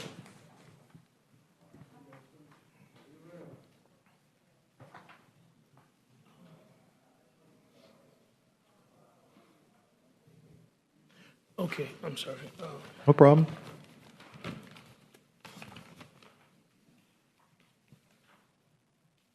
Okay, so this is the application of Mr. T.C. McLemore, who represents the state agency, by the way, for the property owner Red Mountain Greenway and Recreational Area Commission. They're requesting a map amendment to rezone from I-3 Industrial to Institutional 1 for compliance and park expansion. The site is located at 1679 Margaret Avenue, 955 Winona Road, 2480 Shannon, Oxmoor Road.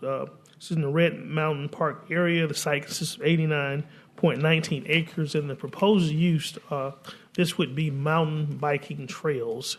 Staff is recommending an approval, and there were no letters of opposition to this rezoning request. Thank you, Mr. Brown. We'll now open the public hearing, and if the applicant's here and wishes to come forward and add anything to the staff presentation, now's the time to do so. I'm T.C. McLemore. I'm the Executive Director at Red Mountain Park at 283 Lion Lane, Birmingham, Alabama, 35211. As Mr. Brown said, we're looking to essentially be in compliance with the recommendation of Development Services.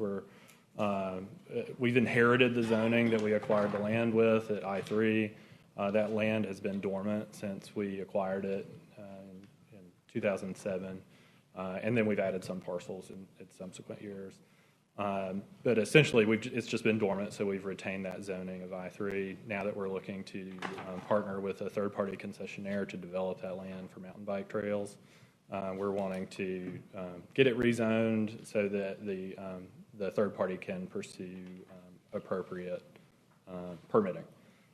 And so, at the recommendation of Development Services, this is what we're pursuing. The land is primarily in unincorporated Jefferson County. What the public currently experiences as Red Mountain Park is entirely in the city limits of Birmingham.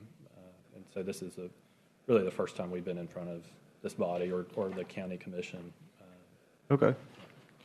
Well, thank you. Is there anyone here in opposition to this case? All right, see now, I've got a question. So what do y'all do? I mean, is this for weekend bikers? Do you have races out here? Is this? No. So we are you familiar with Red Mountain Park, like itself? Generally. Okay. So I've never gone, but I am. Really need to go. Yeah. So it's a 1,500-acre right. park entirely in the city limits of Birmingham. It's Birmingham's largest park. It's all historical iron ore mining in the Winona-Nisquoda area of Birmingham. It's where the first iron ore was pulled out of the ground to, the city and the county really, get their industrial start on our property. And so what the public experience has been 1,200 acres. We in total own about 1,500 acres.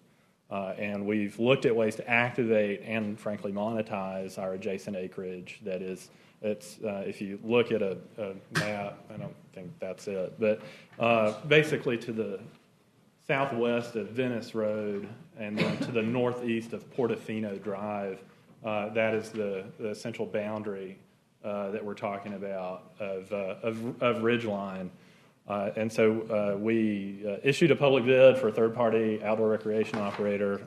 Some operator bid on it to operate a pay-to-ride mountain bike park on this land. So it will be pay-to-ride, but it's a way to, like I said, activate that space, get folks onto that property in a mission-aligned way, with outdoor recreation. And then as a concessionaire, they will remit back to our operation a percentage of net revenue. So for us, it's a win-win-win. Where do people park? So that is going to be a consideration. We're looking at this is Portofino Drive here. So we're looking at turning off of Portofino north of that. It's not a cul-de-sac, but north of that into what was formerly a chert pit. That would be helpful. Sure.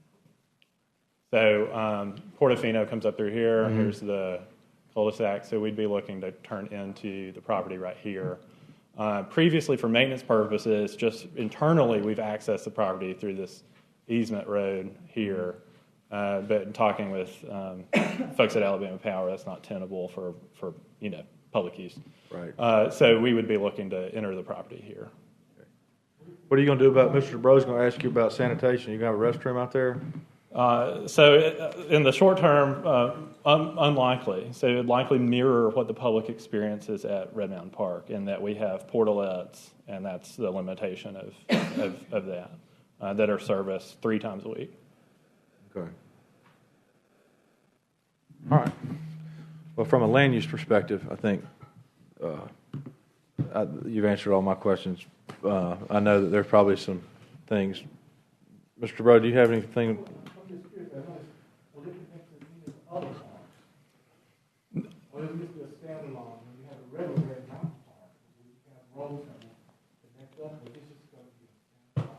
It will, just for connectivity, there's connectivity issues because of the traffic on Venice Road. That I would assume that a bridge connecting the two would be prohibitively expensive. So I would say for the time being, it would be a standalone, separate operation.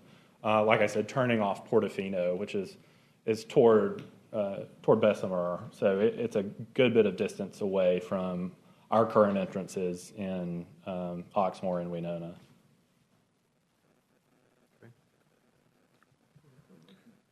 Yeah. Thank you very much. Appreciate Thank you. your help with that. All right. If there are no other questions from the commission, then we'll close the public hearing and call for a motion. Mr. Chairman, I make a motion to recommend approval of zoning case Z220011. Got a motion and a second. All in favor, signal by saying aye. Aye. Any opposed, say nay. All right, the ayes have it. And I believe that's all that we've got today. Nothing else. Thank y'all.